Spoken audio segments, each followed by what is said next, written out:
Do you guys think that if you're unhappy, that's a good reason to leave a marriage? See?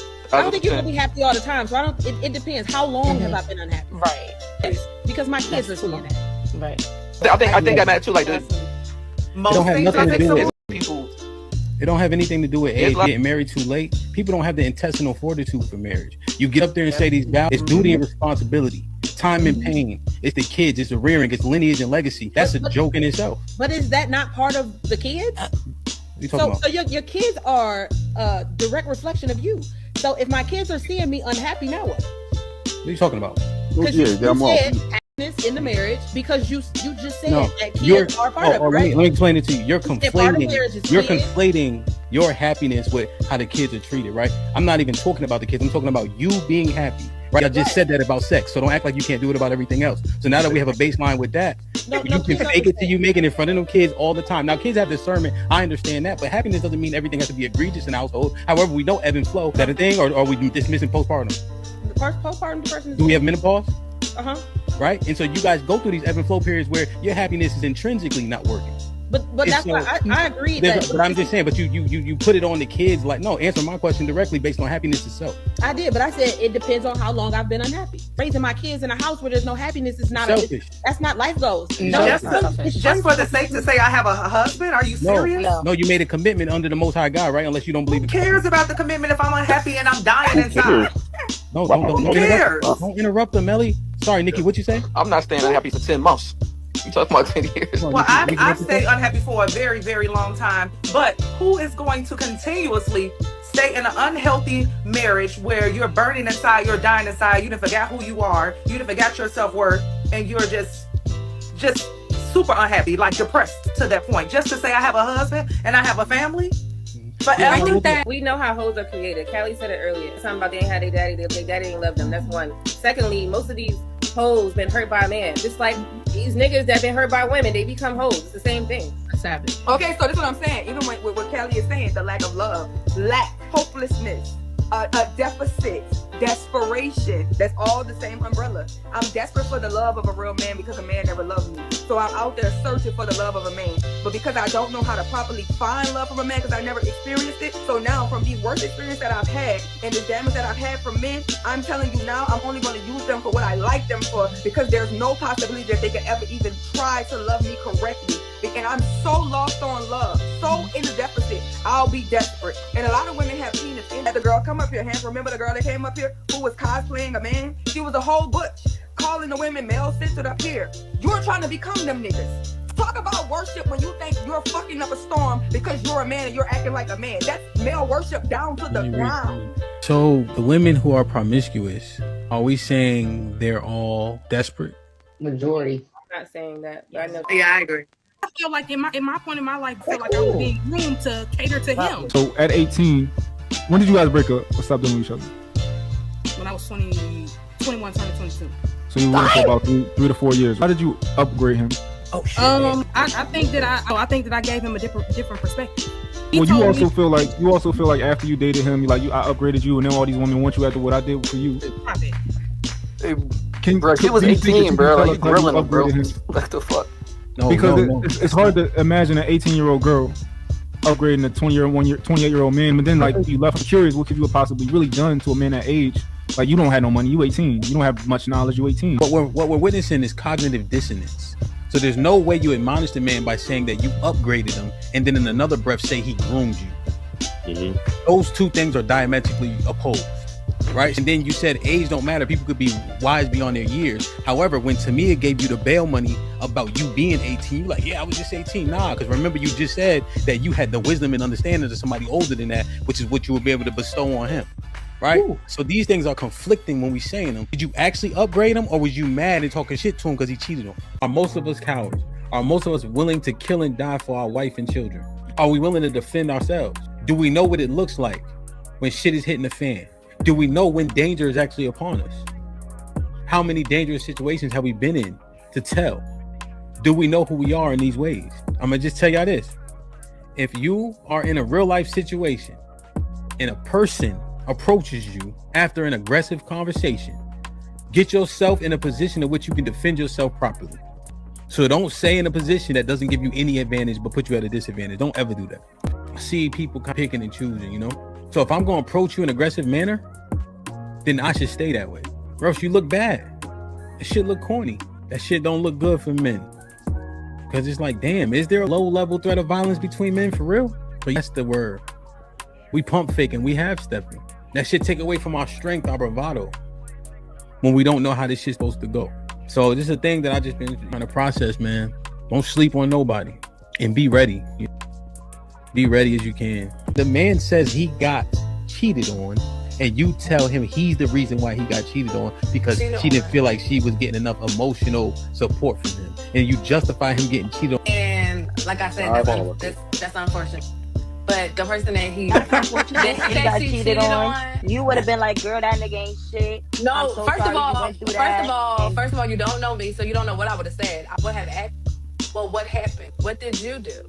What did he do? I would try to get the full story. But to just go on this I hate women train, I'm not about to do that. Like I said, give us the full details. But to just act like everything was just shine the rainbow, sorry, Uno, but it's more to it. Right. So I just want you to realize real quick, she was emotionally deprived, and you think then she entered a relationship with him. But no, you can't add that speculation on. What we do know, based on what he shared, and somehow you're saying he emotionally deprived her. You think that correlates? Because before she probably sexually had that experience with that man, she probably emotionally attached herself to him. Why would you think that? Because as y'all like to just say that women just go and just be loose and just have sex. You do. Remember we had the conversation. But the majority of women, they are going to emotionally, going to emotionally attach themselves to a man. How? And then have the intercourse. How do you know that? Because I know. The same way y'all know. The same way that y'all know everything that y'all done talked about. No, what I'm saying is, how do you know that, and how can you justify that based on women's behavior? Because it's statistics. Somebody do the research. If she has a dream about me cheating, am I at fault now? You did that shit. You did that shit, nigga. You did that shit in your past life, man. Damn, boy. So he got hit with a honey bun and it's his fault. Okay. That's like a boomerang. I mean, I don't know his situation. How much would you say yes or no? Well, she let another man put his penis in her vagina. He didn't ask her to do it. She just went and did it because or whatever. So, I mean, I don't know how necessarily it's his fault unless he, maybe he's seen the signs and just chose to ignore them. But other than that, like, I'm pretty sure you left after you found out. Yeah. So, yeah, he did the right thing. Stepping away from it. So, is that an assurance for a partner? Is that an option as well? Like, you like open book? Yeah, I got you. Real quick. Hey, fellas, if you dealing with a woman and she call you a partner, get up out of there. Okay. Yeah, let me see. Let me log in that joint whenever I feel like it. Yeah, I think that will work for sure. Yo, that accountability helps people too. If you know somebody else is looking at this shit, like how you reply, what you reply to, the bullshit, right? So like, for instance, this might be risky. Callie and I can see it, and my wife can see it. Now, I don't even really look at it that much because I know that they be looking at it. But also, bullshit get flushed. You know what I'm saying? It like take a weight off you, Right? Because temptation killed the cat. Pun intended. I don't even have a lock on my phone. You can pick up my phone at any moment and go in there and look and see text messages and all of that shit. Don't get a password. We say delete it. It's gonna be deleted. You mentioned that one of the problems was that you have so much access on social media. Like some of the people can message you, DM, your DMs popping.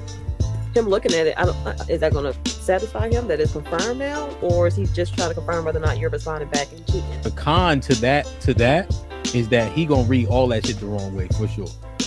Every time. As he should. It ain't never all good. I was just going to say something to the effect of, in terms of social media, although primarily I do it for content creation, if my man had an issue with it, I was at it, no questions asked, because I've actually been there, done that. It calls for strokes. Like somebody will punch you in your shit for talking too much and talking crazy. It said in the Bible. No, it doesn't say that in the Bible. That also equates to. I knew it. A fool lips enter into contention and his mouth calleth for strokes. Proverbs 18:6. Okay. Because I read this shit. I'm just saying I did too 5,000 times. Yeah, so what I'm saying is, you didn't know that was in there, right? Put him in the fucking bedroom. Get him out. So.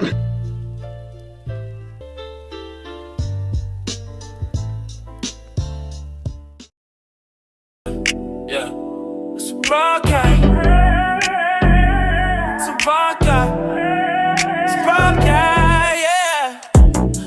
subscribe, tell a friend to tell a friend. DJ Ham about to go live again. So hit the likes, my friend, on your way in.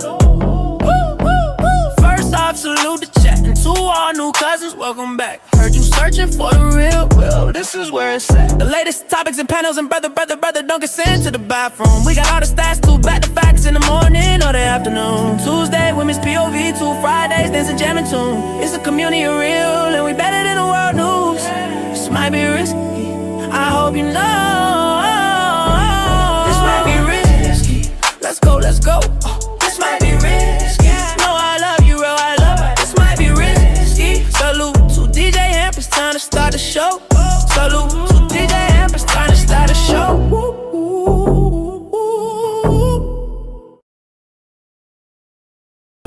Yeah, it's a podcast. It's a podcast. It's a podcast, yeah. Like, share, subscribe, tell a friend to tell a friend. DJ Ham about to go live again. So hit the likes, my friend, on your way in. First off, salute the chat. And to all new cousins, welcome back. Heard you searching for the real, well, this is where it's at. The latest topics and panels and brother, don't get sent to the bathroom. We got all the stats to back the facts in the morning or the afternoon. Tuesday, women's POV, 2 Fridays, dancing jamming tune. It's a community of real, and we better than the world news. This might be risky, I hope you know. This might be risky, let's go, let's go. This might be risky, no, I love you, real, I love it. This might be risky. Salute to DJ Hamp, it's time to start the show. Salute to DJ Hamp, it's time to start the show.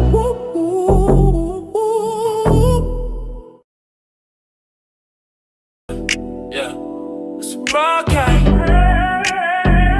It's a podcast. It's a podcast, yeah. Like, share, subscribe, tell a friend to tell a friend. DJ Ham about to go live again. So hit the likes, my friend, on your way in.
Yo, like, share, subscribe, tell a friend to tell a friend. Hit that like button right now if you can. That helps the channel the most.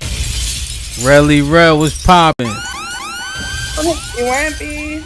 How you got you? your blue on today? Oh yeah, man. I like that color. You got that shirt for free, huh? What's in your shirt? Trenches, man. I gotta get I think I gotta get I gotta sit back more.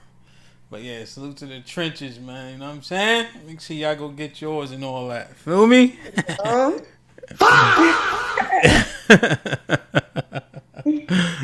What's up with you? Not much. Just chilling. Living like a villain. We're supposed to have a tropical storm today, but it's looking real sunny outside. Word. That's what's up, man. Yeah, well, you know how that go, though. Down south, it'd be sunny, rainy, then sunny. You know what I'm saying? Is it a real tropical storm, or is it just like you saying, like a heavy rain about to come? No, they said it's a tropical storm. They got a name?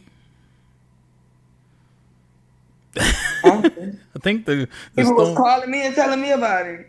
I think the storm be having a name. We gotta figure out what name it is, man. Hopefully Ro come in here, he can help us. Oh no, Ro I think he live over here with me. Houston. I mean, I'm a Katrina baby. It don't really faze me at this point in my life. Yeah, you already know what worse look like.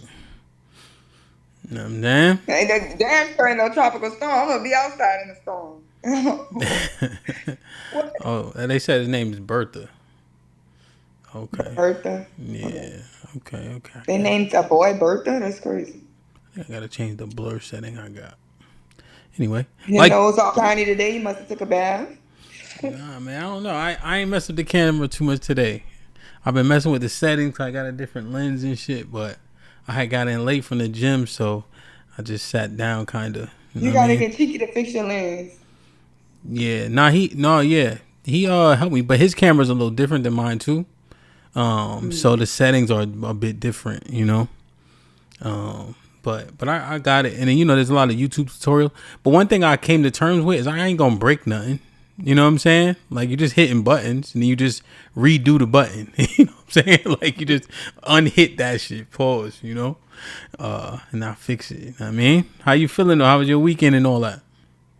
I feel good. I mean, I don't know what I did this weekend. I've been watching TV. Jesus Christ. Been playing with the kids.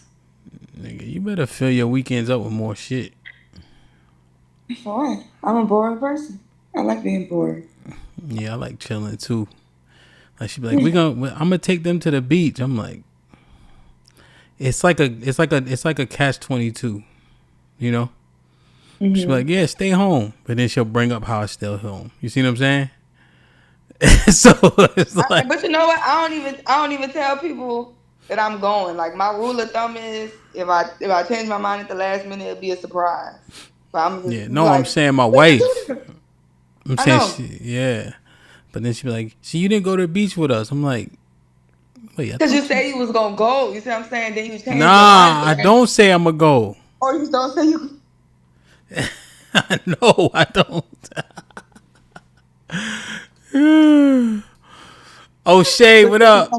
E-Dub, what up? Imperial, what up? Salute the Fish and Fit in the morning. Almond Eyes in the building. No Country, I see you. D Majesty, salute. Nightbot behaving, that's always a blessing. Melly Mel was shaking. Reese was popping. Salute. Rob was goody. Hope all is well. Brandon in the building. OG Vet Life in the building. Miss Bell's in the building. Dad, salute. Did I get E-Dub? Just in case. Salute to my brother E-Dub one more time. Deucey was popping.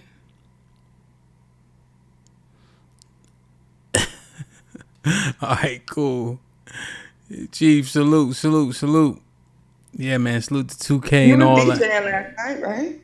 All weekend, yeah. I was in the city and I fixed up the house. We finally got a renter, so that alleviates a lot, you know. Mm-hmm. So they moving in on the 1st. Background was cool, whatever. It's family, And I put the right paint on the walls this time. Angel, what's up? I'm telling you, Chief, salute my G. Salute the DPMO for sure, man. 2K Black. They grinding over there. Make sure y'all go subscribe too. But yeah, she's cool. She's a teacher, But it's hard, man. You look at their background and shit. You hope everything kosher. And then, motherfucking DC so soft on tenants. Like, they could just milk you, pause, for like months. So one thing, the key, as soon as they start the default, I'm doing the paperwork ASAP. Boom. You don't even got to tell them. Be telling them you working with them, but then it done the paperwork. I don't do none of that. No working with them. I assess the late fees. Boom. I try to work with them before 6 months later. You know what I'm saying? Well, shit, damn near, 8 months later, because I've been having to pay it since October of last year. So that's my birthday month. Yeah, the twins too. Me and the twins, same birthday. And my brother, two of my brothers, the twins. Damn, a lot of people. What's your brother birthday? On the 3rd too? 10-10. Oh, 10-10. 10-10, 10-23, and then the 10-3. Ironically, my daddy had children for 25 years. And the first one was born October 4th, and the last one was born October 3rd. So when I made 25, my oldest sister made 50 the next day. Yeah, that ain't it. It ain't nothing special. It's just you got a lot of kids. There's only but so many dates. You see what I'm saying? Whatever. He only got 3. He only got. So if you got 30 kids and you got 365 days, I mean, he got 14 kids. 4 of us. That's what I'm saying. That's what I'm saying. You know 14, so you know you got to multiply. But it's cool because my birthday the 3rd and hers the 4th. You see what I'm saying?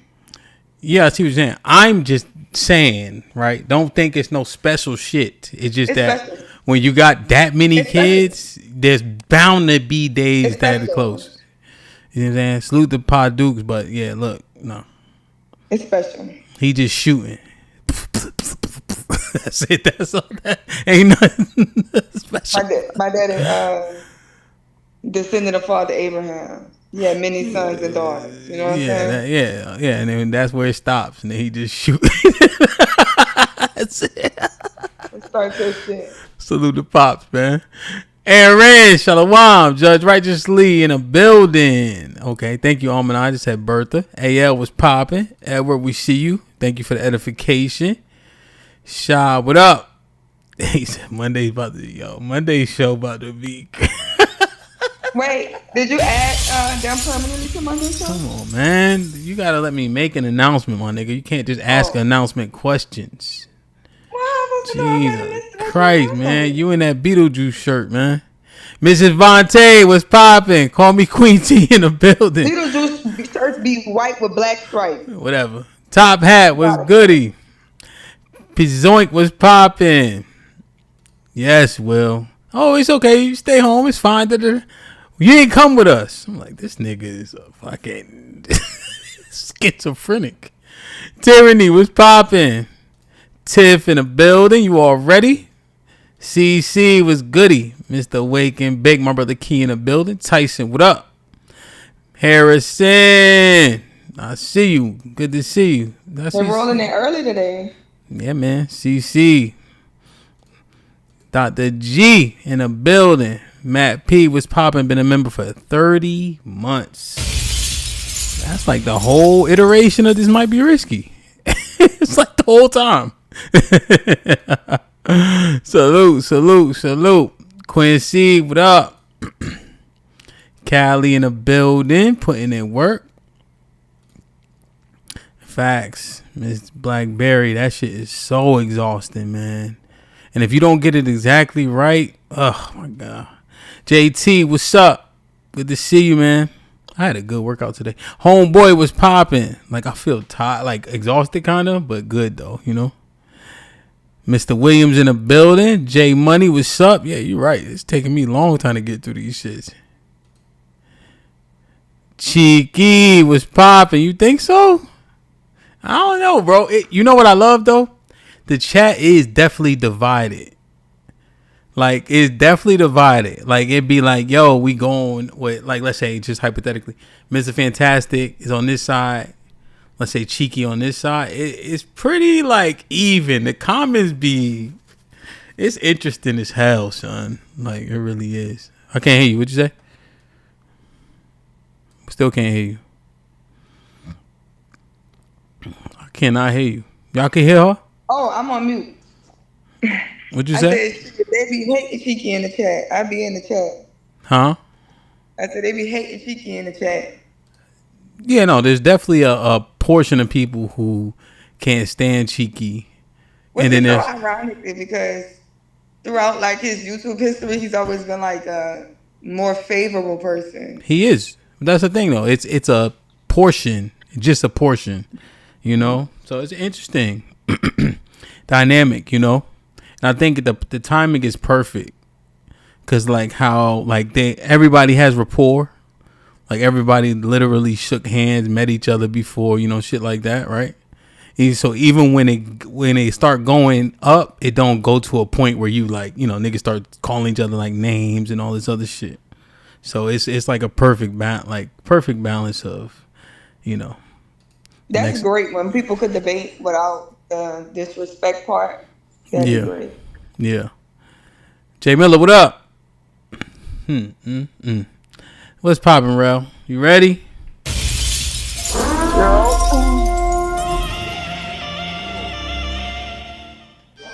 You like them horns, huh? I do, man. Hey, man, I think I found my calling on Instagram. Like, reviewing those fights. I guess it must be different than how people talk about them. So people really like I have like a subscription thing. It's only like $1, but I got like 100 people in there, you know, and I just like put little stuff in there. Like one of the videos got like 40,000 likes, you know, so it's good. So the horns matter when people get hit with the honey bun, you know. You know, you did a review of a boy in New Orleans. This boy named Heem. Oh, you know him? Chubby boy, yeah. Oh. Heem is kind of like. Oh, was he coming up like on like a porch, like a They was at like a park. Yeah, like a pavilion. He like, walked up and the nigga just dropped him. Yeah, and he was like, "Whoa, like, what the fuck is he doing?"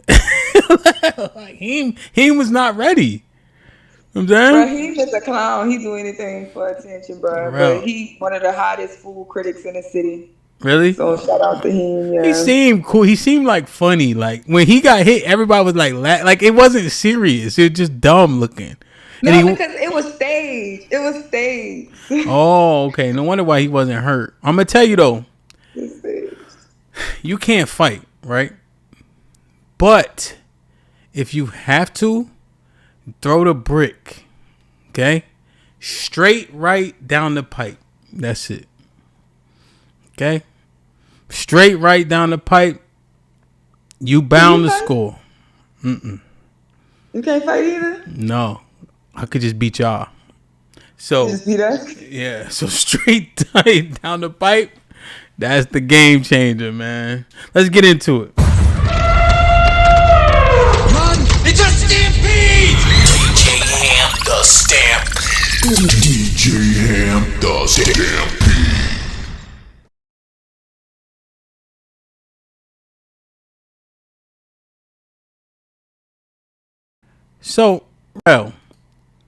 So my mom sent me this, right? And I saw the story, but I didn't analyze it. Make sure everybody hit the like button. We got 51 likes. We got 180 people in the building. That is egregious. Rock, what up? DJ Smoke, what up? Mahogany in the building. Alibaba, we see you, man. VR was popping. Kendra Scott, did you hear about this story? Nope. So she sent me an interview, or not an interview, but Willie D. You know Willie D? He's like a rap. He was a rapper from the Ghetto Boys. You know, with the midget and the what's they song? At night I can't sleep. I'll toss and turn. Wait, you know the Ghetto Boys, man. Hold on. Let me see. Not the Ghetto Twins. Hold on, let me see if I can find. You know this song here, right? If they're from up north, I don't know. No, they're not. I sit alone in my four-cornered room staring at candles. Oh, that shit is on? You know that song, right? Yeah. So anyway, she was just telling me, but I don't know too much about the story. So let me see if they tell us about the story. So now she already been arrested. If not, I'll explain. I want to get your take on it. All right. But yeah, they from Houston, the Ghetto Boys. So it's Scarface, Willie D, and then what's that nigga name? Jack or something. He dead though. He was a midget. All right, let me see. Accused of fatally shooting. You can hear it. A man allegedly found hiding under her juvenile daughter's bed. Kendra Scott was in court today to face a charge of first-degree murder for the death of Rodarius Morton. Braille Brown spoke with Scott's attorneys about their confidence in representing her. Kendra Scott stood before the judge draped in a Shelby County jumpsuit while her family sat in the gallery for emotional support. Her attorneys say that they believe that the state would have a challenge to pursue a first-degree murder charge. Currently, her bond is set at $100,000. Well, the challenges I'm seeing are for the state in trying to. Now the bond is crazy, right? Cause think about it. So this dude was hiding under her daughter's bed. The daughter was like 12 or 13, and then she shot him in the back of the head. and they gave her $100,000 bond. See, the bond almost lets you know how to judge. I don't know how exactly how it is where she's from, but like either they'll set your bond based on the crime, a magistrate will set your bond, you got to wait for arraignment, whatever the case is. But what interests me is the bond is only $100,000 and she smoked somebody. Does that jump out to you? Definitely. It's like they feel her. Like, you know what I'm saying? I remember G Depp. You know G Depp? No. God damn.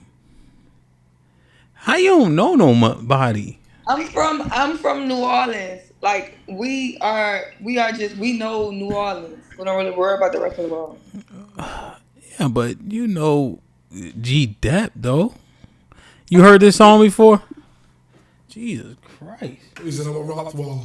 And I'm from the rock wall of yours, the rock wall of yours. Get smacked silly. She get smacked silly. Fucking with these niggas from the Wow, that's crazy. When that came out in 1970, I'm not that old. Like 2000. Hold on. Look at this Elise right here. Hold on, where's my shit at?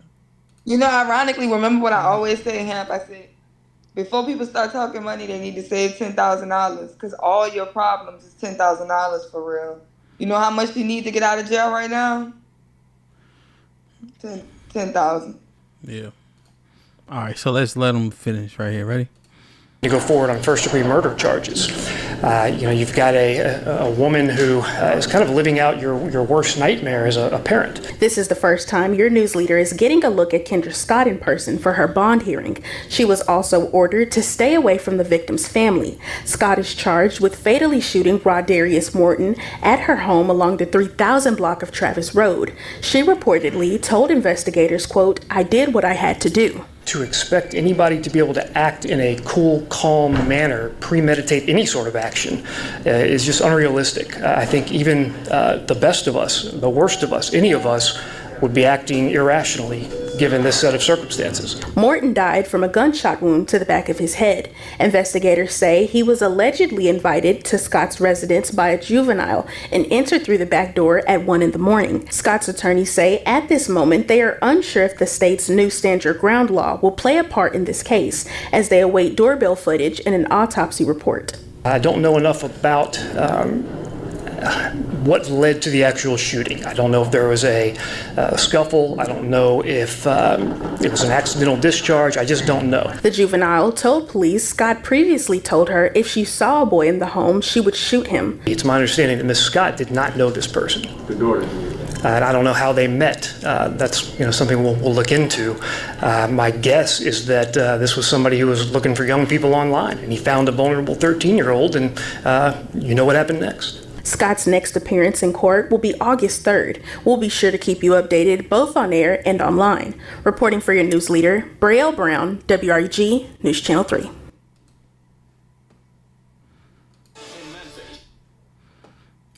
So she shot him, apparently, in the back of the head. What you think? You shouldn't have been in that lady's house, man. Messing with people's children. Niggas need to die for shit like that. In my mind, I'm thinking the little girl was 17. I was about to give him a little bit of leniency, but she 13. You a grown ass man. You sneaking in there. You know you ain't supposed to be there. That's why you're going through the back door at 1 o'clock in the morning. You gotta stay out of people's shit. In a world full of hoes and sex is so free and all of us is hoes, what the fuck are y'all fucking kids for? I don't get that. I don't understand that. There's a million regular women in the world above 18 that you don't got to deal with. Why are you in somebody's kid's house? I don't think there's no parent that ever want to walk into their 13-year-old daughter room and see a grown-ass man underneath the bed. I think it was a proper response, honestly. I just hope she don't get a whole bunch of time because I know right now Texas throwing football numbers at niggas. But at some point, people gonna have to start learning the hard way. Unfortunately, we got a justice system that gonna send you up the road for a long time for doing what clearly is the right thing to do. So, I forget because she sent me this, but I need a timestamp. So let me see. So it looks like right here is just the case itself. Maybe listen to this. I want to make sure, because I understand what you're saying. Look, he got a Trench's shirt on. Outside of a Southwest Memphis home on Thursday morning. So that's Memphis. Check it out. Continuing to follow a story we first broke this morning on Good Morning Memphis. A person is dead and a woman is charged after an early morning shooting in Walker Homes. Police told Fox 13 the man was shot near the front porch of a home. This all happened early this morning on Travis Road between West Peebles and Mitchell Roads. Tonight, police have charged Kendra Scott in this crime. She is now charged with first-degree murder. Fox 13's Jeremy Pierre has the latest. Early on in the investigation, investigators and neighbors told me there were more questions than answers. And Fox 13 confirmed police detained a woman who lives in the home where the shooting happened. According to police, they got the call around 1:45. All right, so they just telling the story. You want to hear the story? Let's hear it. Let's just this morning, just in case we got all the, context. The officers were sent to Travis Road in Walker Homes for a shooting call. Those officers found the man dead near the front porch of this home. Throughout the morning, neighbors and family of the person who lives in the home spoke to me off camera about what they saw and heard. According to one family member of the woman detained, the man who was shot and killed did not live there in the home. Fox 13 also learned several children between the ages of 1 and 13 were in the home at the time of the shooting. Neighbors and family of the woman didn't want to speak on camera, but confirmed the woman came home from work before the shooting. Memphis police also towed away a vehicle from in front of the home. In Walker Homes, Jeremy Pierre, Fox 13 News. Allegedly, the girl was 13 years old. I want to say something. That's even worse. Seeing a random nigga in your house and you got a 1-year-old in there? Did she say a 1-year-old was in there? They said they had more than kids and they had more kids in there. They had a 1-year-old in there. Wow. Kids from the ages 1 to 13. So they had multiple underage children. 13 being the oldest, all the other kids being under the age of 13. And I walk in my house with my 1 through 13-year-olds in here, and a random nigga is in my house. I have not been able to confirm that, but that is the story that the streets is running with. That's what the streets are saying. The streets are saying the girl was 13 years old. Dude came into the house for the purpose of having sex. Don't know if he went through it or not, but what we do know is that it cost him his life. He was hiding under the bed, and old girl forced him to come out from under the bed, marched him to the door with his clothes. See, that's what she getting in trouble at right there. She marched him he gathered his clothes, and she marched him to the door. And as he stepped outside of the door, she popped him in the back of the head one time. Why would she, I don't understand, why would she go through all of that and then shoot? I can see, hey man, you get 20-year-old, 13-year-old, I feel, because she said, she told the police I had to do what I had to do, so I get it, get 20-year-old, in your house, but your 13-year-old, I'm not saying that's the right thing to do, but I'm saying that it's probably what a lot of people would do. And you probably could get some grace from the courts if you did it when he was under the bed, or when he came from under the bed. It's like, oh, he tried to attack me, that kind of thing. But to allow him to gather his clothes, walk to the door, and then he put one in his head, that's cold-blooded, and that's calculated. And that's first-degree murder. That's prison time. Because they're going to say, no, this is not a crime of passion, and your life was not in danger. Because you had time to let him gather his clothes and get up and walk out. You got the gun. You got it. You're hot. It's a tense situation. But you got control. He's compliant. You're in control. You walked him out that door. Once he stepped outside that door, bang. What I don't understand is, why do so many dudes take that type of risk? Like everything that come with it. Just, all the things that come with that. All of the negativity that come with that, messing with these little girls. Why take the risk, man? Why? And then, what you think? No, it's definitely murder one. If they saying how it started, it's definitely murder one. I can understand why she committed murder one, but it's definitely murder one. Unless she gonna change the story, it's her word against theirs. They can't prove it that he launched at her, or he charged at her, or he made threats toward her, and the gun went off as he was moving back towards her and she shot, or whatever. Unless you try to switch up the story there and get some sympathy. But other than that, it's definitely a murder one charge. And I can also respect what he's saying. I don't understand why men put themselves in situations like that. I don't understand the justification of it. People just really need to move around. Because I know people going to feel like the 13-year-old girl should be held accountable because she put this man in this situation, but you a grown-ass man. It's the reason why 13-year-olds can't vote. Them motherfuckers gotta go to school. It's mandatory. They can't drink. They can't smoke cigarettes. They can't join the military. They 13. You 20 years old.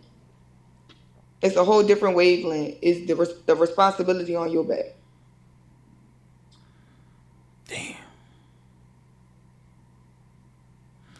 Yeah, man. Under the bed is crazy. And somebody's house is crazy as fuck with somebody's kid. I'm gonna tell you, man, motherfuckers. I say this all the time, you know. You do not control your consequences, bro. You do not control your consequences. We always want to determine a person's level of violence based on what our threshold is. When you dealing with people, kids, wives, yo, ain't shit off limits. You know what I'm saying? And which is crazy because there's so many. Remember when we had the conversation about the uncle in the family, right? It's always so crazy because people are always talking about, oh, if it was a pedo around me, I'd do this and I'd do that. And she caught one nigga under her fucking kid bed. And she did what niggas say they would do. She had the real opportunity and she got that shit done. She ain't sitting around saying, I'm just thinking about this. No, it's done. Now, unfortunately, she ain't gonna be able to control her consequences either. Yeah. I just think it's interesting. I wonder if it foreshadows, you know, that bond, if it foreshadows the sentiments around it, you know? Because you shoot somebody in the back of the head, a $100,000 bond don't make no sense. You know? Right? If you're just saying, like, well, he's just cold-blooded, right? People, $1 million bonds at least I heard for a body, you know, in a long time. I ain't heard 100,000 in a long time. So I think that kind of foreshadows people's sentiment and understanding around it, you know? You know, especially for a murder one, which would be cold-blooded. You know? Oh, yeah. And because she shot him outside on the porch, probably gonna kill her castle law and everything. Yeah, I don't know. Because your castle doctrine, it depends on the state, too. Because in Texas, you could shoot if they ain't trying to get in your car, you know? Yeah, your car and your house. I don't know about the porch or the yard. I think it's all right there. Like, I think in several other states, like, yeah, if they leaving, then you got to let them leave, you know? But the fact is, this is up to the interpretation of the incident.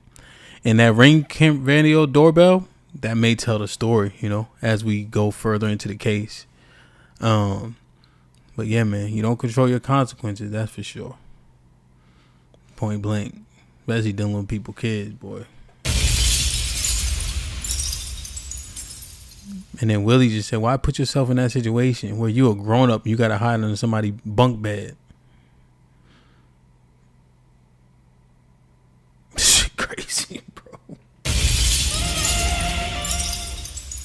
I thought women was hoes. I thought women was hoes. What you mean? I'm not taking chances with my life. If the hoes is outside, what the fuck am I messing with the kids for? The women is already hoes, right? It's Memphis. Memphis is the ghettoest black town in the world. Craig, the world. Niggas be sick, and that sickness, that's the only way to cure that sickness, huh? That underage shit, the only way to cure that sickness is that. Is it Louisiana where castration is now in effect? Yeah, we got castration laws. Crazy. All right, man. Like, share, subscribe. Make sure y'all help us meet the goal train. I'm going to ask the POV about this, too. See what the ladies think. Tell a friend to tell a friend, man. Hit that like button right now if you can. That helps the channel the most. Let's get it. So, look. break this down completely. I think I understand the thought process, but I don't want to muddy the waters too much. United by race, divided by class. Okay. Yes. All right. So when I thought of this, I thought about how a lot of times we talk about who can go, and different separations we have within the Black community. So I thought we should start analyzing that, right? On some kind of like autopsy, right? Because people keep saying we cooked, we did, we whatever, right? Hold on, real. Before you go too far into it, that super chat from As Abe $5 says, men say they would, but would they? Women about that life. Yes, I think men would, yes, for sure. I guess the question is minority, majority. There's been men who I know about more cases of men taking a man's life or something like this than I know women. I'll just say that. So if I guess I have to go case by case, we would have to count them up. But you remember just last year, those two boys, the three brothers, beat that dude to death after he was in there with their sister. You guys know the legendary one that we saw. You remember the guy gets out of jail? The dad's at the phone booth. You've seen this video for sure. And the guy just got out. The dad turns around, shoots him in the head, kills him. This is like in the 90s or something. So I just kind of recall the cases. But talk his shit. You know, ironically, to respond to the super chat, I think the men are more about that life. Well, just in general, we know that y'all definitely dominate in homicide, shootings, all that. But I don't think people really want to play with people who live with their daddy. You see what I'm saying? A lot of times when I see people want to sneak in a house, it's a single mother house. It's not my daddy might come home from work. Niggas don't really want to take those, are less likely to take those chances of daddy coming home from work. So I would say that. That's a good point. Talk your shit, man.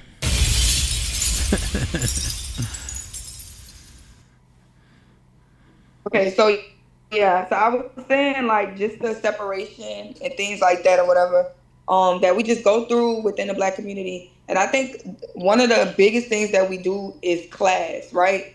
This is one thing that we try to separate everything from, right? It's like, it's not Black people, it's poor Black people, right?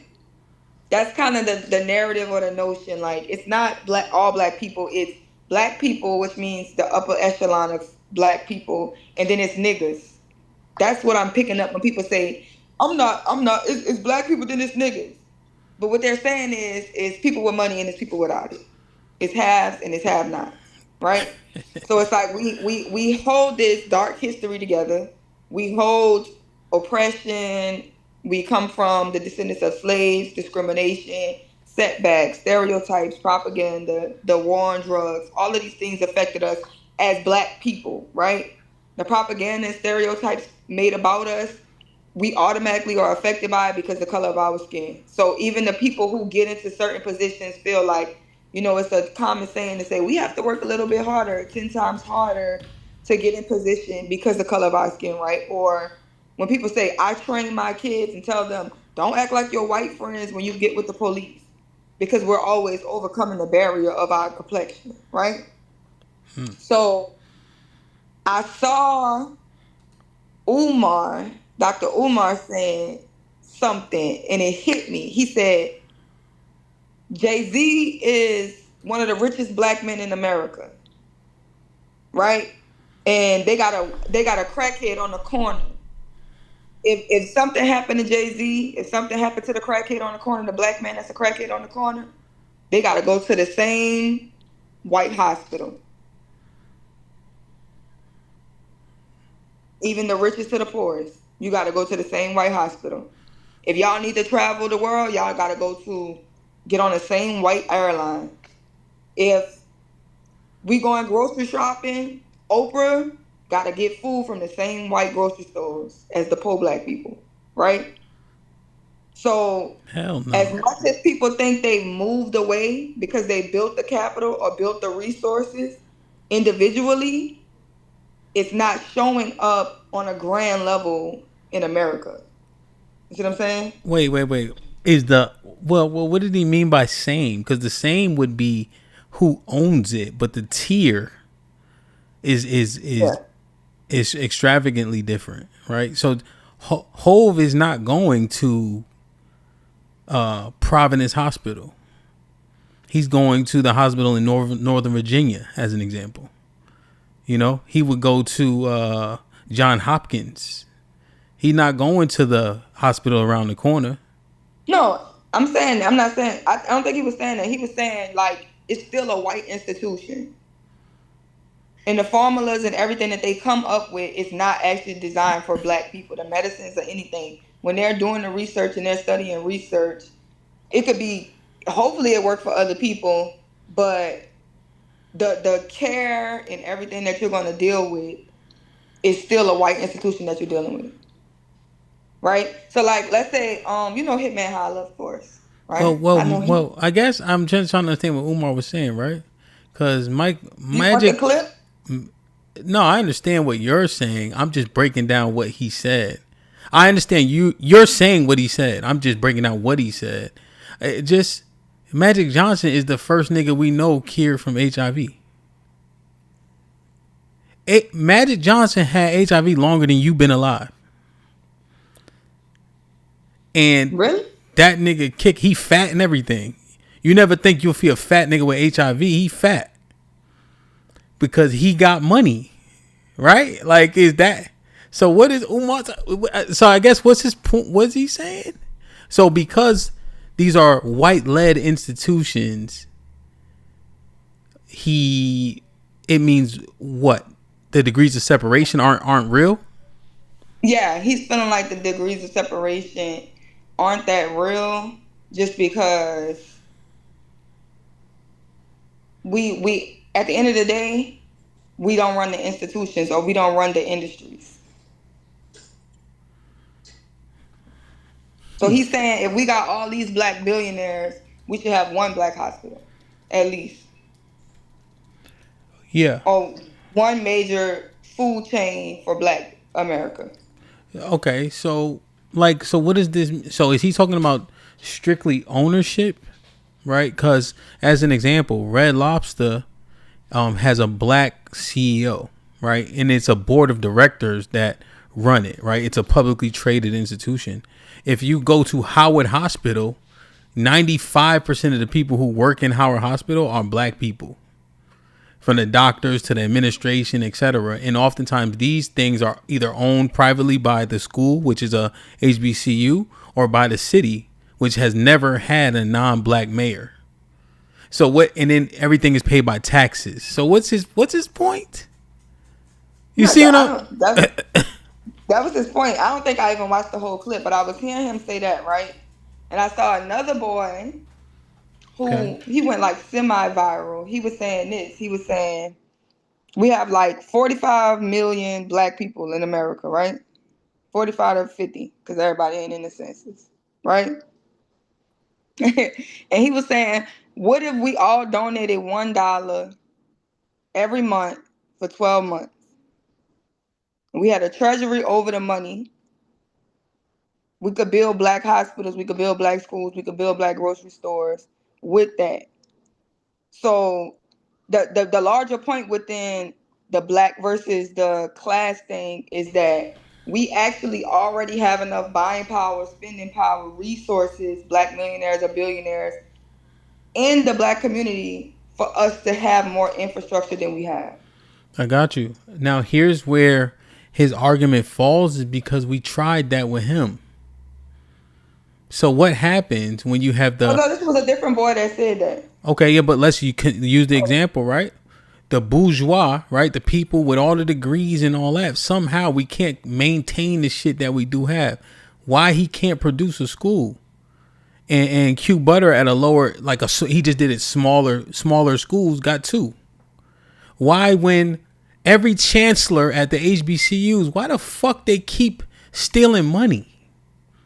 And because these ain't the lower class people is my point. These ain't the quote unquote poor people. These are the people that have cachet and rich and all that, you know, right, to become the chancellor. And yet and still we keep losing money. They keep stealing money. And they putting a jacket on poor people. Right? So that's kind of leaning toward, don't give it away yet. Okay. That's kind of leaning towards where I'm going, right? Okay. Because you remember, I believe all y'all niggas, especially every nigga that say it's black people, then it's niggas. You the niggerest nigga. You the nigga-ist nigga. Of all nigga dumb. You loud just like niggas. You dress just like listeners. You listen to music like niggas. You do everything niggas do. Who you said? All the niggas that be saying they not niggas. Oh. They do everything niggas do. And don't tell me, oh, I don't kill people, because majority of niggas don't kill people.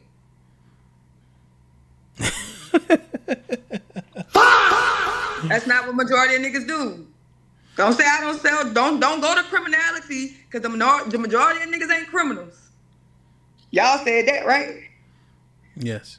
So please stay out of the criminality, but you loud, you ignorant, you listen to the same music, you a whoremonger, you do everything that niggas do, you get mad, you threaten people when you're mad, you want to fight them, you pull up, you fight people, you're just like these niggas. You are a nigga. Nigga, you are not black. Nigga, you are a nigga. Nigga.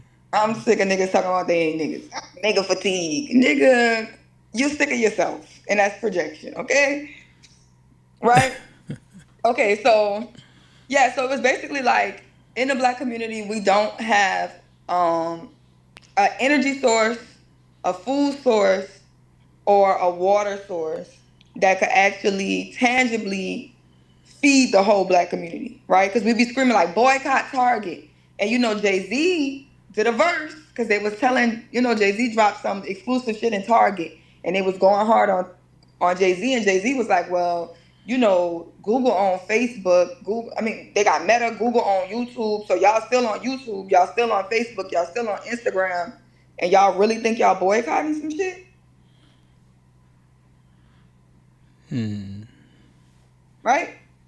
Let's be real, y'all don't even really, like, and it gets to the point, do we really have the resources to stay within ourselves, you know, for us to really boycott people, right? Shout out to House of Hypocrites. He was saying, I hate coons and I hate white people who say black people make everything about race. He was like, no, the fuck we don't.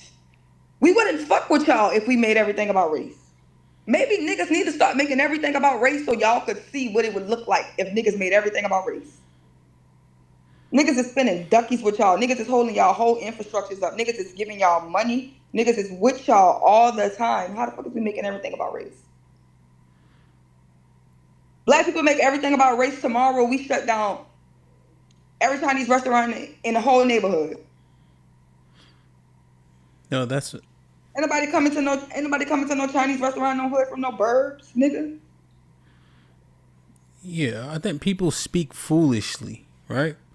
So, and the thing is, Mufasa explained it to niggas when we was 6. If they don't eat the antelope, right? Then the antelope eat too much of the grass, then everything else starts. It's a circle. There's an infrastructure created, right? And then what you do, because we are in that infrastructure, right? The world is majority civilized. You exploit and take advantage of said infrastructure that is created, right? Everybody, the tax dollars are needed, right? The people pay the taxes where that hospital is. So make sure you get everything you can out that hospital. Right? There's several tax loopholes. You remember when, I forget what his name was. He was saying they were getting mad at him because he paid 14% taxes, right? But he made $14 million. I think it was Mitt Romney, maybe. I forget who it was.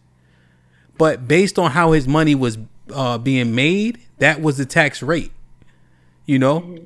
But as opposed to taking the loopholes and making the most of them, like Trump bragged about doing, we say, oh, the system. Nah, the system is here. Mm-hmm. But yeah, they should not get it confused, bro. That stinking ass carry out don't exist without black people. You know? And also, because it's the part that we leave out, it will really be a fucking food desert without that carry out. Right? You don't actually have to get fried rice if you don't want to. You can get steamed rice. You can get chow mein, which is largely vegetables. But you want lo mein with all the noodles and shit. Right? See, like, so I don't know, man. I don't know. Maybe I'm thinking like, I don't know. It just, I guess because the point you had made, you know? No, yeah, I definitely get it. Right? So and with them coming up with this topic, this is some things that I want us to just understand. America culture is a blended of identity. Like, American culture is its own thing.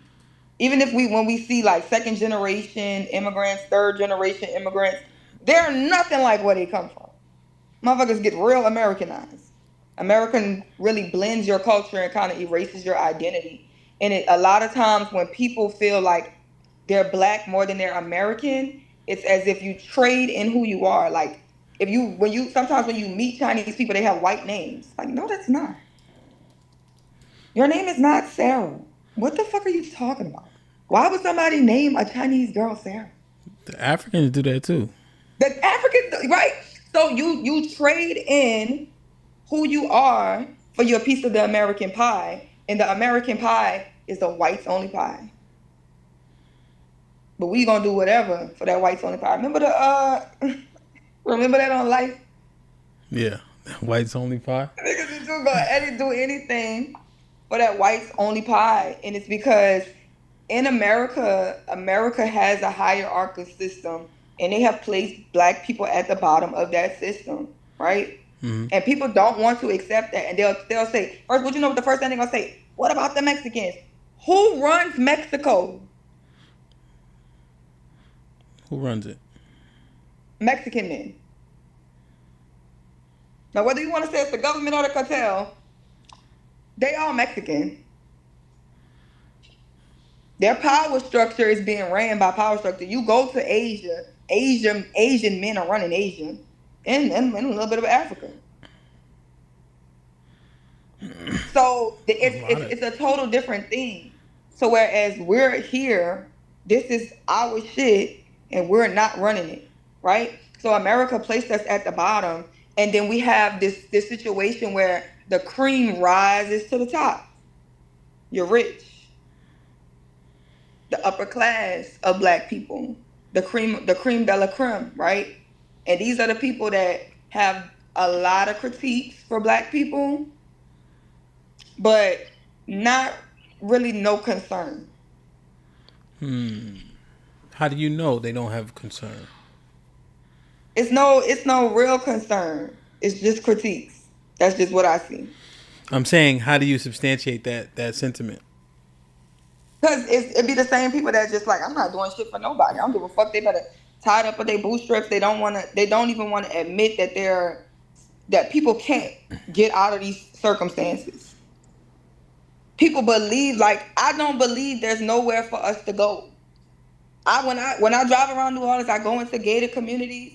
You gotta have some business to go in there. New Orleans is the murder capital. These ain't new communities. There's the little areas where a bunch of black people live, and there's a security guard with a closed gate that lets you, hey, what are you doing here? What's your ID? Let me get your license plate number. Those people sleep a whole lot different, knowing niggas can't just come riding around their neighborhood with no business. That's totally different when I can ride past apartments where the blinds is messed up. Some of the apartments is boarded up because the glass been shot in. But what we gonna do with all them people? Where we gonna put all these people if not here? We talk about the athletes and we have these opportunities for athletes, but what about the children that ain't athletic? We talk about, you know something we love to talk about, HAMP, is those kids that they got a grandma who live in a different district so that they could go to a better school. But if you know you can't take all the kids out the badass school and put them in a better district school, then wouldn't it make sense for you to make the fucking other school better? You can't sneak everybody over to the better zip code. Which means people are being born into impossible circumstances. right? But we're still trying to convince ourselves because we can see the cream of the crop that everything is going to be the cream of the crop.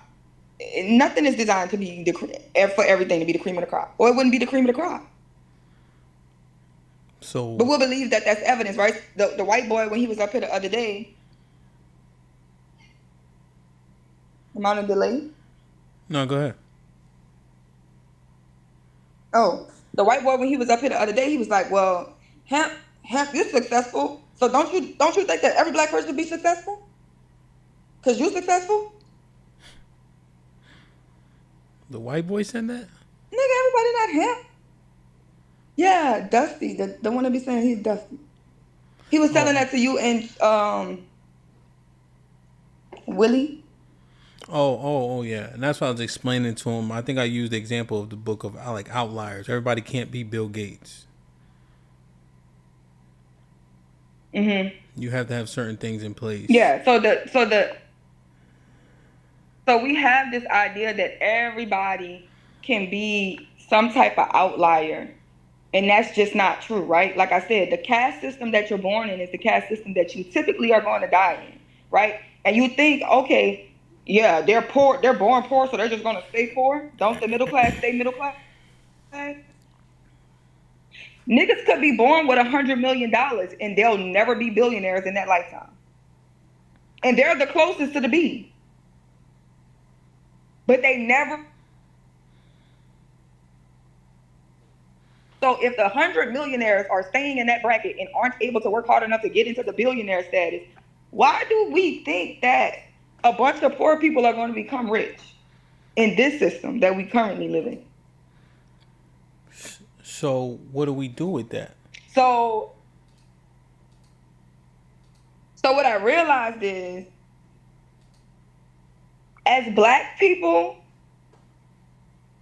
I think there's a defeatedness that comes along with it, but it's covered up by what we seek as black people, what we prioritize as black people. And what I've noticed that we prioritize is our pleasure sensories. Joy. We have funerals, and then right after the funerals, we have a party. We have a baby shower, even if the people not married, we're gonna have a party. Somebody need their bills paid, somebody needs some money, we're gonna throw a card game. We're gonna throw the party, we're gonna have a card game so we can make some money, and it's a benefit card game so it can benefit the person that's hosting the card game. So as we feel like we can't get here, so it seems like that black people, we focus on pleasure and joy, right? And it's just temporary pleasure, but it's leading to a dark path, because what is pleasurable to us? Drugs, hypersexuality. As long as we having a good time, niggas gonna be all right. Right?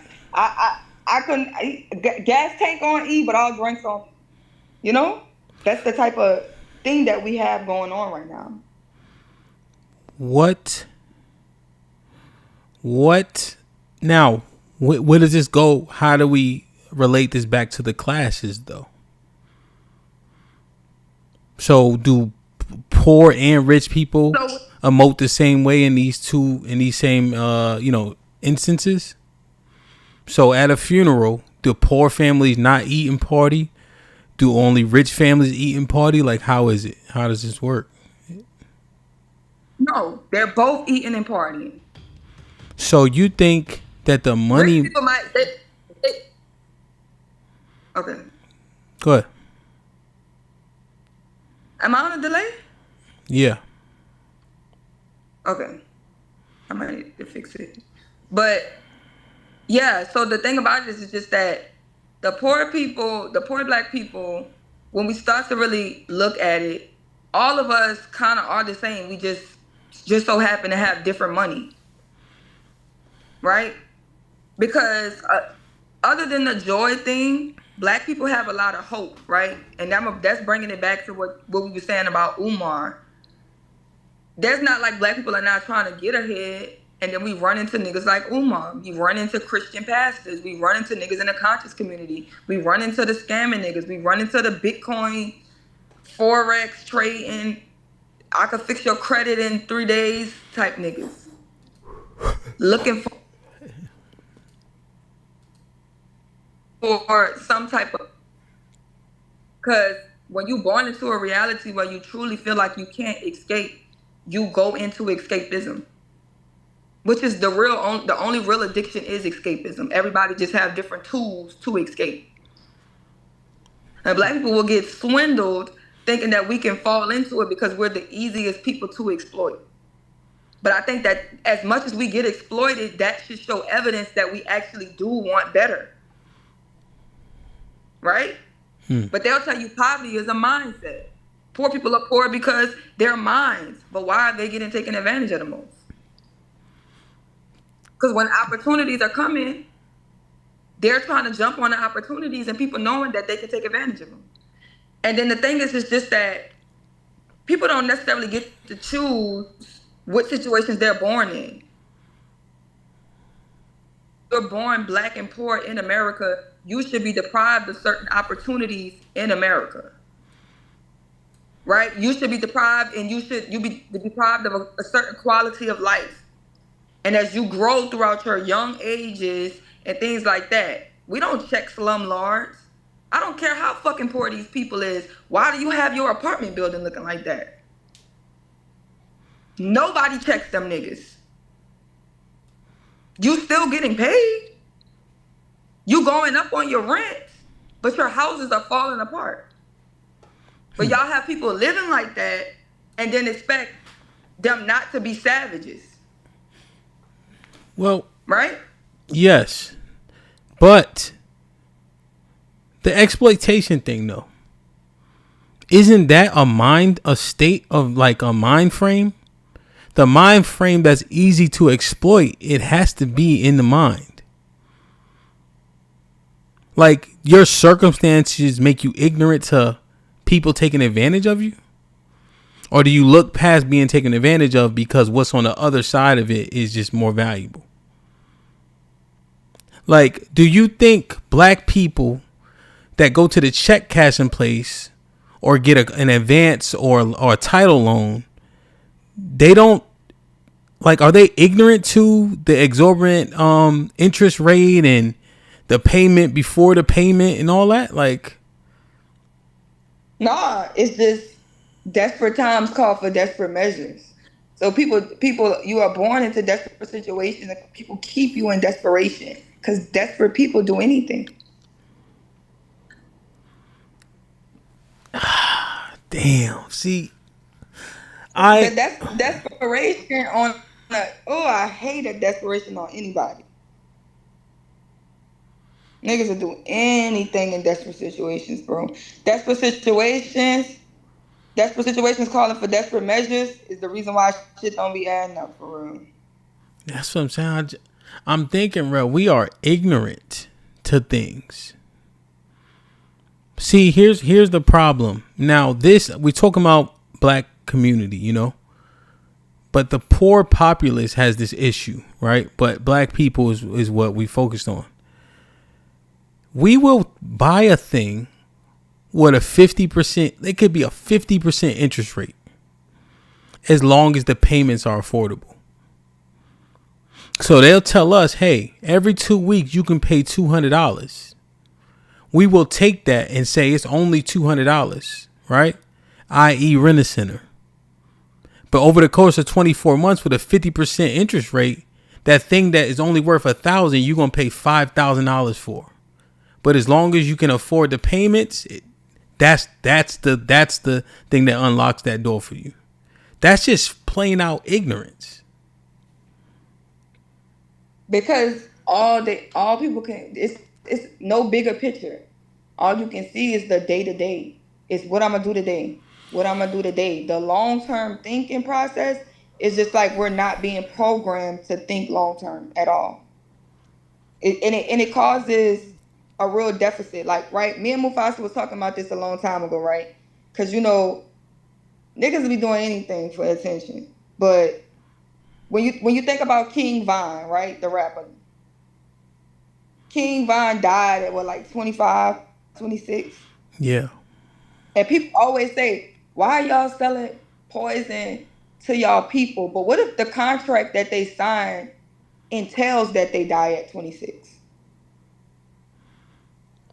What if it's been presented you're gonna die anyway, nigga?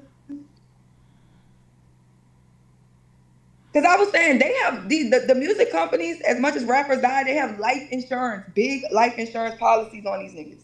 Niggas is not, you're not just getting shot and these people are not getting anything from you. They have big life insurance policies on these niggas.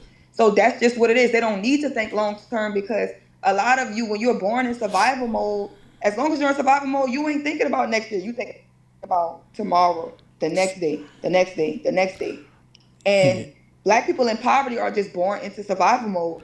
But why is low income just automatically meaning low character? Because I feel like at one point, when we look at like the older Black people who just came from slavery, they was poor as fuck. They wasn't making no money like that, but they carried themselves better. So where did the switch happen? I just think the level of they was very poor, but they would put their suits on. They wore their skirts a little longer. They did their hair. They when you see throwback pictures of Black people, regardless if they was poor or not, it just seemed like they cut their grass. They kept their houses together. They kept their neighborhoods up. They was trying their best to, even if I didn't have the money, I was still about something. So why now is it just like, if you ain't got no money, you just ain't got to be about shit? That's what I'm saying. Like, it's the level of incompetence and ignorance, right, is at an all-time high. And you would think that wouldn't make sense, right? Given people coming out of slavery and lack of access to education, right? But the common sense was much higher, you know? Like the self-pride was much higher. Pride in your communities and neighborhoods, you know? And I think we lack that tremendously. I would assume there was a subset of people who said nigga shit in Black people at that time. But now, shit, the fights we fighting are just all over the place. Poverty, tethered, fucking niggas versus Black people. You got all these factions, right, to the tribalism. Now everybody just doing for self. You can't hold nobody accountable. And yeah, the rich separate themselves from the poor. And I asked, do they have a choice? What's the options? And they probably don't. Well, probably. Let's just use some anecdotal examples. 300 people, right?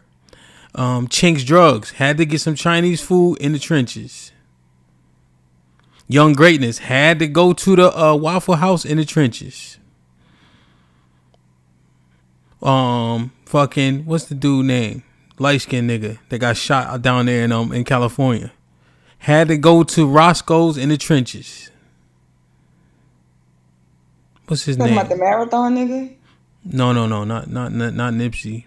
I forget his name. Somebody else say it. You know, so then what is that though? What is that though? What is that in terms of the rich versus the poor in that aspect? And we see these just anecdotal examples where niggas getting caught up.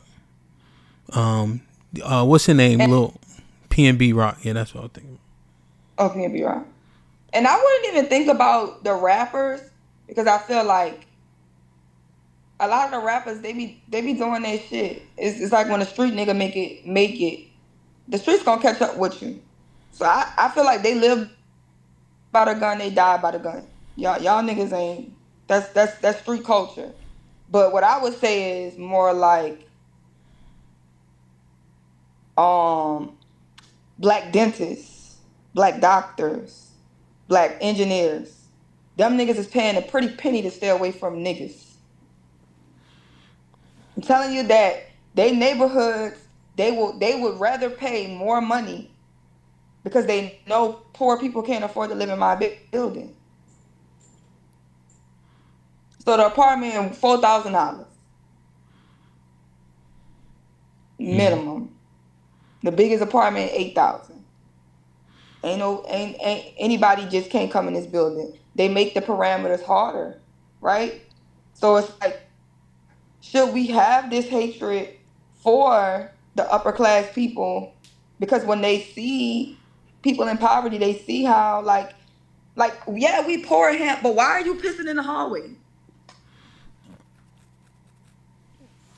We don't live in the best apartment, but you know what would not make it? You know what would make it a little bit better? If you didn't piss in the hallway. There's something about if you threw the trash in the fucking trash and not on the ground. Because even though we poor, you don't have to do shit like that.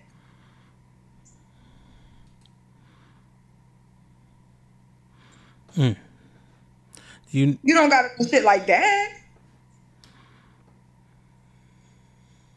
I don't get it. It's like, fuck it. Nobody give a fuck about us. Why do I give a fuck about this? Now, is that nigga shit or what?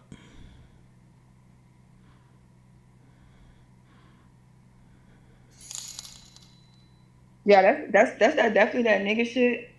Nobody give a fuck about me. I don't give a fuck about them. And what I'm trying to tell you is that's how rich people feel too.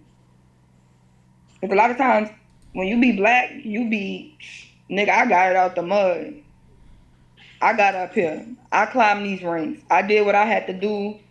Fuck you niggas. You niggas ain't did shit for me. I'm focused on me. So we adopt a selfish mindset. We adopt it's about me. We lose the community aspect. And because of that, because of nobody give a fuck, I don't need nobody, fuck everybody type of mindset that we have. Donate no dollar to build no hospitals and we have a large distrust for niggas. And that's through life experience.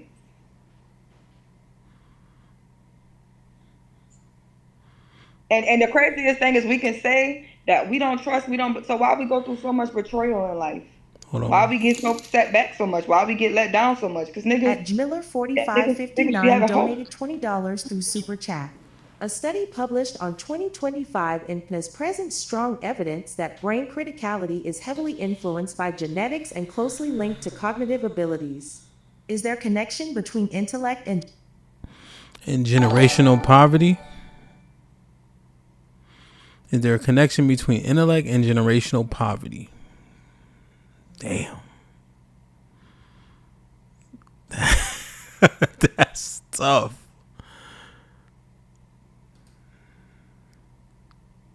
Damn, that is brain critically is heavily influenced by genetics and closely linked to cognitive.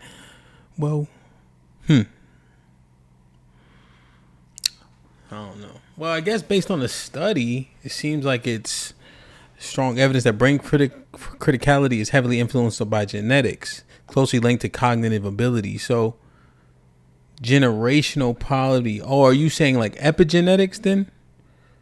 So, epigenetically, people are affected by the trauma that's passed down and the lack thereof and the understanding that's passed down or the lack thereof. Will that then affect people cognitively as they go forward?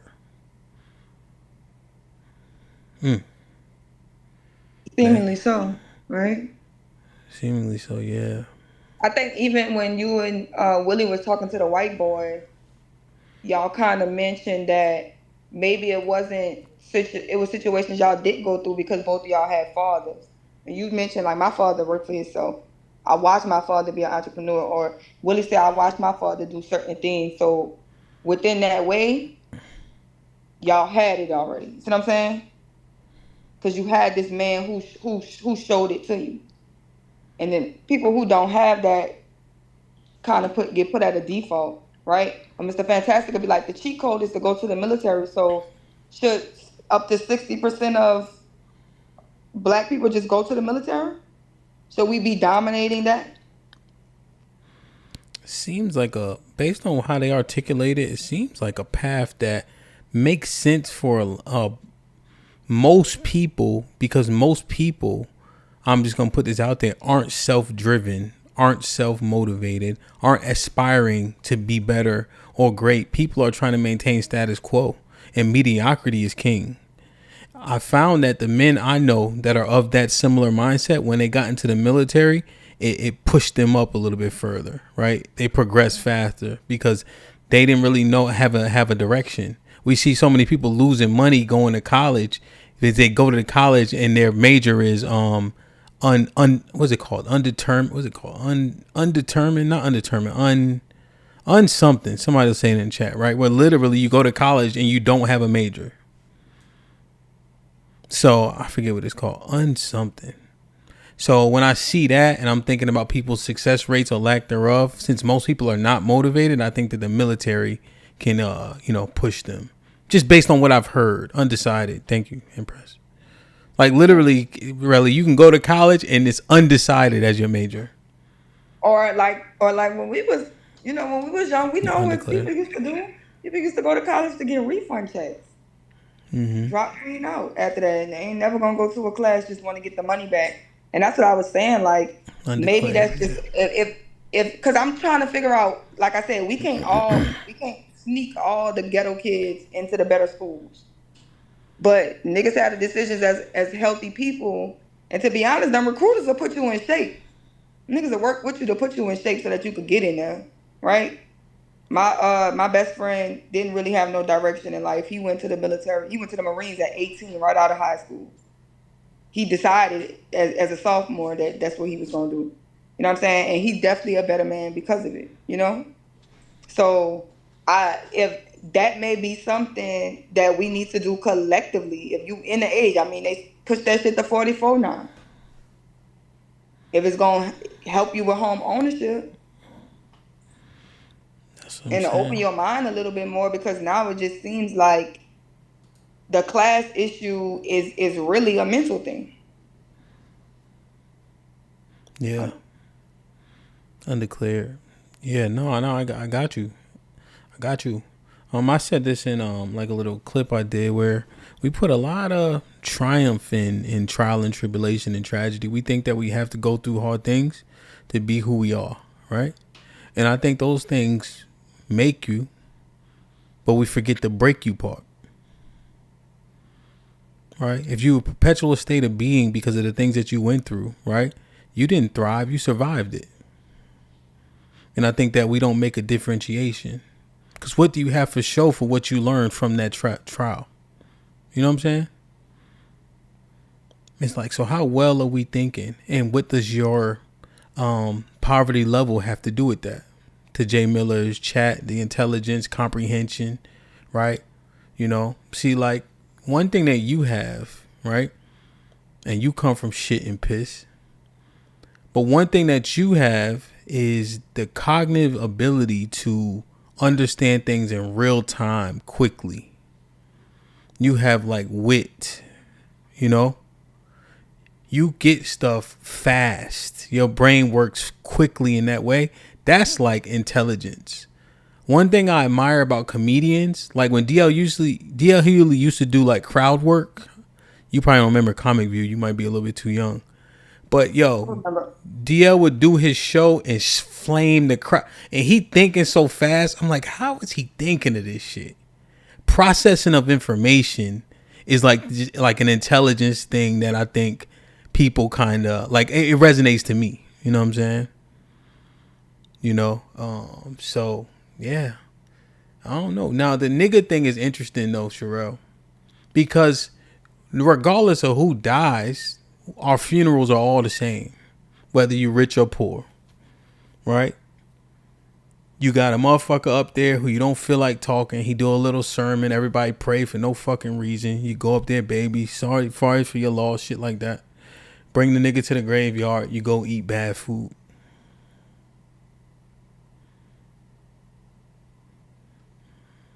You know? Not facts. We ain't, all of us ain't getting married. All of us having kids out of wedlock. All of us spend that shit. You know what I'm saying? Like, We definitely have less degrees of separation than we think. Yeah. And I think who is happier, right? Who is happier? The person who isolates and ostracizes the black community, goes and marry white, and is not surrounded by their people? I would argue that the upper middle class black man who can't be around his own people ain't even happier than them little poor niggas having a barbecue, playing cards all day. You know what I'm saying? But it's 6 generations. I go to a house right now, it's 6 generations out there. The big grandma, the little grandma, the aunties, everybody they just with each other, surrounded by each other. They're having fun in a moment. The moment is a way to forget your what's really happening, right? So I see that, I see the joy in a moment, but that's fleeting, like happiness. Yeah, it's always fleeting. But do we get complacent? And remember I said that's all we need to make us junkies. Quick fixes. That's what you call it, high. Yeah. Right? But that's what we like. We like a quick fix. That's why we go to errands. That's why we go get a payday loan, because it's a quick fix. We're dealing. We have addiction more than we think we do, right? Because people think addiction can only be alcohol, only can be drugs. No, addiction is any type of escape. Yeah, no, 100%. Yo, that payday loan. We get Mr. Williams in, but that payday loan shit. Just think about it, right? So what happens is, let's say they loan you $500, right? They're gonna give you a payment, of how long it's gonna take to pay that back, but there's a fee assessed every time you pay. So there's a $50 fee and a $10 payment. Think about that. So let's say they say you got to pay this $500 in $10 increments. There's a fee and then the payment. So you paid them 30, only 10 went to your 500. What?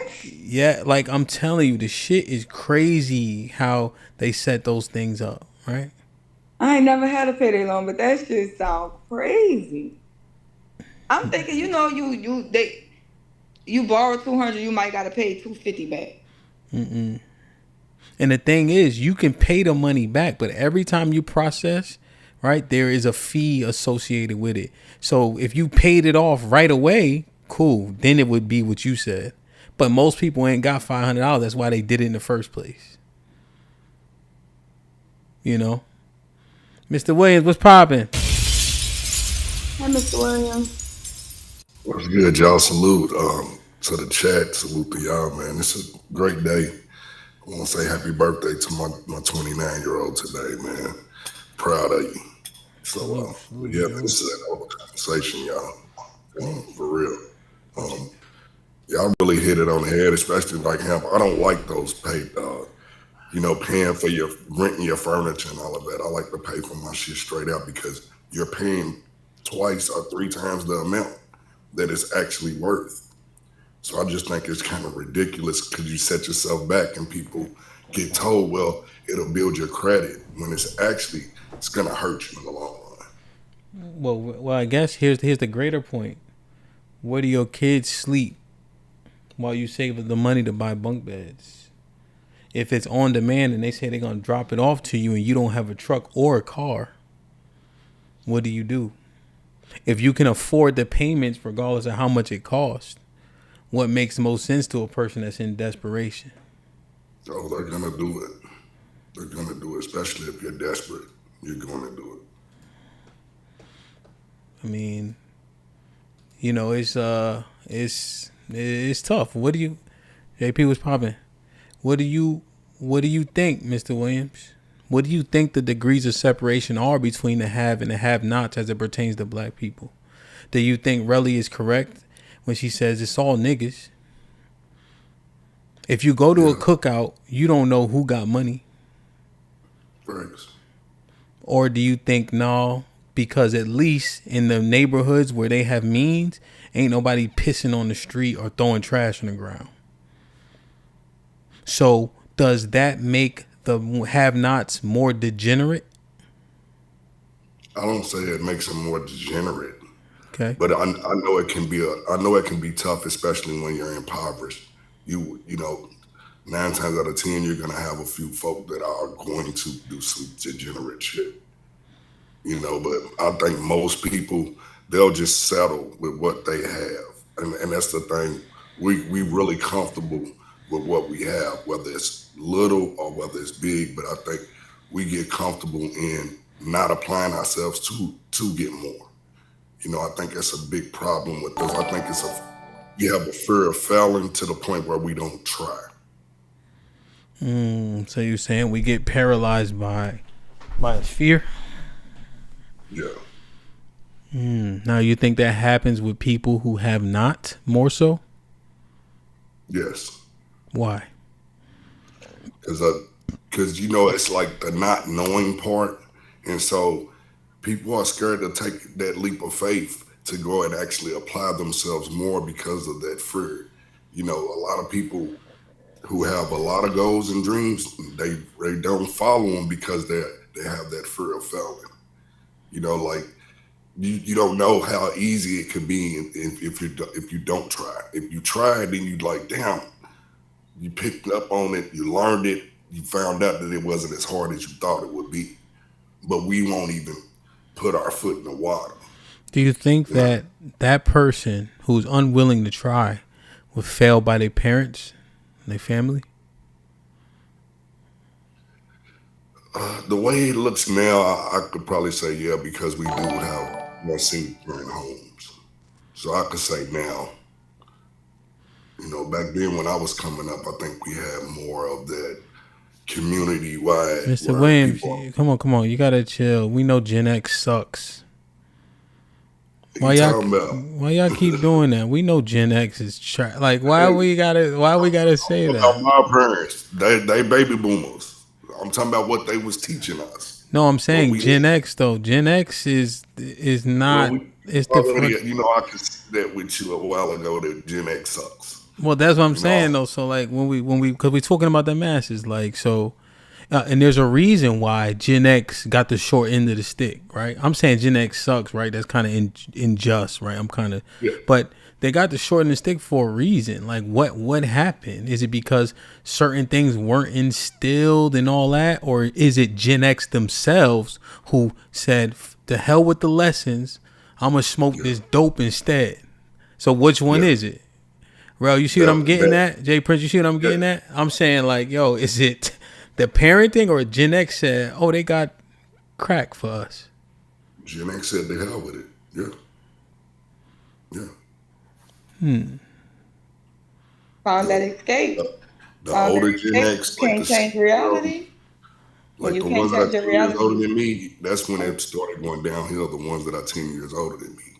Because now we're trying to make sure the Gen X that are 50 and, you know, in their late 40s, we raising our kids. We trying to instill what we had learned so they don't make the same mistakes and all of that. So, you know, that type of shit. So. Yeah, no, I got you. I guess, you know, the question I laid, bro, I don't know if you had walked off. It just is the person who's inept that comes from, let's say, the have-nots. Is it because of themselves or is it because of the people that were supposed to rear them? You know, Mr. Williams had mentioned single parent homes. I just wonder, though, if it's an impoverished state, an impoverished area, does it matter who's in the house? I got a buddy, anecdotally, his mom is a medical doctor. She's a single mother, right? But guess where he never lived? In no trenches. Guess where he never went? To a poorly rated school. Guess where he graduated from? Morehouse, right? And so he don't have any of the stereotypes that you would assume from the single mother, you know, the whole single mother trope. But his mom is a medical doctor. She had him later in life. You see? So she was like 35 or something when, and then the thing about it, his dad was going by proxy of dying, not even just not being there for him, right? So she literally just single, raising him. And then before he was born, his dad was gone. You see? So I don't know. I'm just want to try to make sure I frame his mom right correctly too. It wasn't like she was just, you know, and so, but she had means. So he don't have none of those stereotypes. So what is it? Is it the money? Is it the parents? Is it the parents and the money? What are we talking about? Yeah, it's gonna be the money. I don't even think it's a single parent home, right? We have a lot of successful Black people here just in TMBR that come from single parent homes. You see what I'm saying? So in that way, it's dependent on the parent, but not if they single or not. If that parent in there doing what they need to do, them kids gonna be all right. But a lot of times the negativity, and don't get me wrong, kids we all was kids. We all, snuck around and did shit behind our parents' back. But for the most part, it's just who them kids is. Because you can come from a 2-parent home. You got 2 horrible parents. I seen that go, how that go too. JP, what's the word? What's up, Ham? What's up, Real? What's up, William? How you feeling? I'm feeling good today. What's the word? What you got on it? I would say 2 things. Don't wisdom come from mistakes?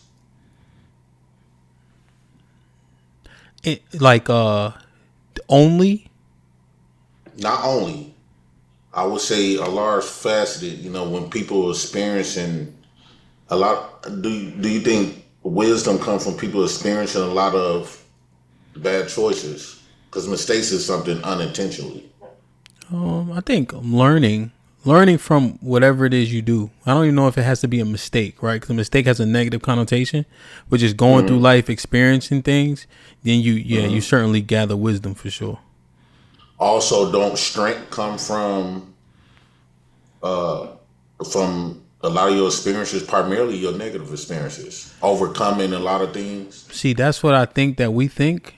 And what I was saying earlier was most of the time we survive those experiences, right? Overcoming or thriving in those experiences, I think it involves strength. But me just enduring until it's over, I don't think that's the same. I don't think we're talking about the same strength, if that makes sense. Yeah. I would say like a lot of stuff I went through, whatever didn't kill me made me a lot stronger than the people that never went through things. And how I got my wisdom is all of this negative stuff that I experienced. And another thing y'all talking about, I understand that y'all want to see all these people millionaires, but I personally don't think our society gonna allow our group of people to every single person to be successful. And we assume that people let's say in the ghetto, we assume that they're not okay with the lifestyle that they live in. Like when I drive around or go around the white folks' neighborhoods, the wealthy neighborhoods, they don't have what our ghetto have. They don't have a community. They don't have. My apologies. I wanted to ask you something. I had somebody call me. I got distracted a little bit. Now, what the wisdom that you've gained from your experience, though, what has it yielded you in terms of positive results? The way I view things, I realize the way that the things that I've been chasing, like the Eurocentric finances and stuff, especially when I went through my panic attacks and stuff, because I was having money, I was doing good work and all the other type of stuff, and I realized that wasn't going to be the answer. That didn't save me. What saved me, I had to work on from within, and I start focus more on the stuff that brought substance to me. And the only thing that brought substance is stuff like that was natural, families, being able to be myself, expressing myself. So I think when I started investing more on my soul and making my soul become more wealthy than my pockets, I got this sense I feel like I got this confidence about myself that's unbreakable compared to where I had to, if I don't got enough money in my pocket, then my confidence is attached to my bank account or attached to what I possess instead of that I'm supposed to have that already. I don't hear nobody talk about, enhancing our souls, because if you want to see people operate in a certain way, you got to go to their soul first, because however they is inside, that's how they're going to act outside. So if we don't ever have a conversation and address how people feel within, it's pointless to talk about what's on the outside. Because people act how they feel. So if I'm feeling messed up and low inside, if I'm trying to, and then people expect for me to portray myself in a certain manner, either it's gonna be fake or it's not gonna be, you know what I'm saying? It's not gonna. But if I think that if you start practicing and finding stuff to put more value outside of chasing the money, to me, I think that we should let those people have that and focus and create our own environment. We already doing that in the ghetto. We got our own environment. Yeah, we might call out some. We only focus on the other stuff, the negative stuff, but it's a lot of positive stuff that, especially like in the '90s, we had back then. You think? So let me ask you this, because I asked Relly and Mr. Williams. I think I did, or I mentioned it. But I'm looking at happiness and joy, right? And when you go to a cookout around the way and all that, right? Whatever you call it, the jacks or the ghetto, you know what I mean? The bricks, whatever. People always having a ball. You know what I'm saying? Regardless if people even fights break out, even niggas start shoot, niggas still like, oh, that party was, you know what I mean, what it was and all that. Yeah. Now, I just don't know if those people are maintaining that happiness and joy, and if they're actually content, because the lack of resources is probably the biggest stressor.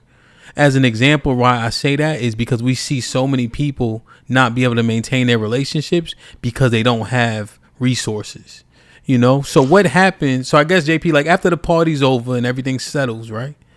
And life starts back up on one day, right? In the rigmarole, and you trying to figure out how to pay that. Not you, I'm just saying generally in that. Right. You trying to pay that next bill, the next this and that. That stress and kill a motherfucker. So is that happiness really real? Like, is it really, are they actually content, or is it just moments?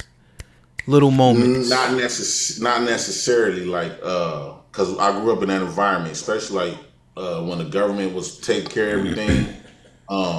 When you go to that, you do have this joy feeling. A lot of times you have that joy feeling because in the ghetto, people don't look at you or respect you based on your title or your status or your class. People respect you in the ghetto. They love you for who you is, and they very down to earth. Yeah, do stressors come out when you need stuff like that? Yeah, but somehow in the ghetto, that's where we learn how to hustle and stuff from. That's where we get the hustling from. But we only hustle just so we won't have to worry about that. But primarily in the ghetto, money is not a big issue. Like you're not gonna get rejected because you broke. The brokest person could have the highest status in the ghetto. It goes off your personality. It goes off what type of person and how people vibe and connect with you. And like you know, Big Mama and them had a lot of people circling around her, and she was eating beans and rice every day. But it was something about her, how the way she accepts people, how the way she loves people, how the way she expresses people. The pimps and the players, them dudes didn't have no money, but it was their personality, how fun they love to be around. So people look. It seemed like the poorest people draw the biggest crowd, and the richest people draw the smallest. Don't draw a crowd. My cousin, he was a truck driver. He made millions, and compared to all the rest of my family, we got more people to come around us and want to be around us because they can let their hair down around us. We know how to. We not awkward. We don't have to worry about who think they better than the next. Because my cousin with the money, he began to pick up these traits of judgmental, thinking that he bigger than the program and always critiquing stuff instead of just letting people be and live. What you guys? Okay. What do you guys think, Sherelle, Mr. Williams, about what JP offered? I do think that ghetto people love in raw form. And in higher societies, people love you based off what you can do or different certain things. But I do feel like, you know, we could walk in the hood and they got a man out there that's been smoking crack all my life. When you see him, we gonna show love. I'm not looking at him different, you know what I'm saying? People ain't gonna just reject you, you get to truly be yourself, but I think it's a handicap. I think it's crippling, right?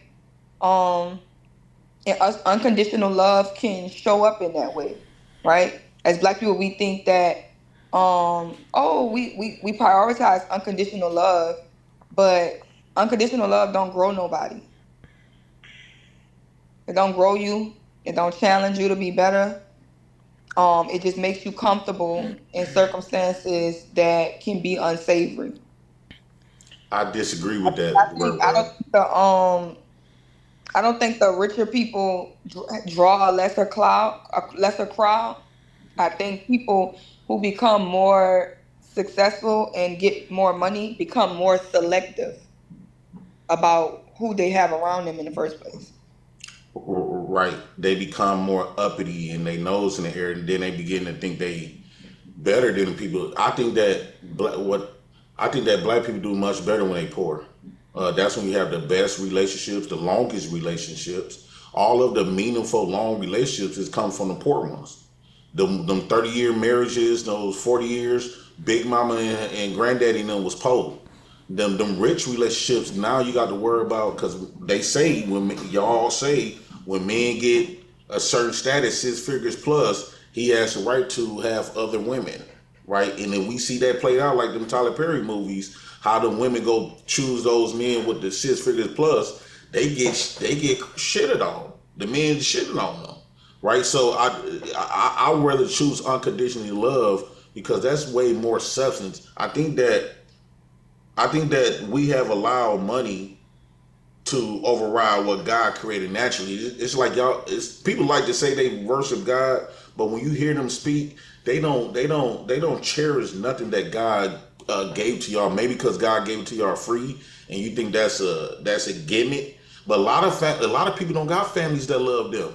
A lot of people can't go to a group of people on their birthday to get a gift or just to be around a lot of people. That's why you see a lot of people that's socially awkward, but they got money. They still socially awkward. You know why?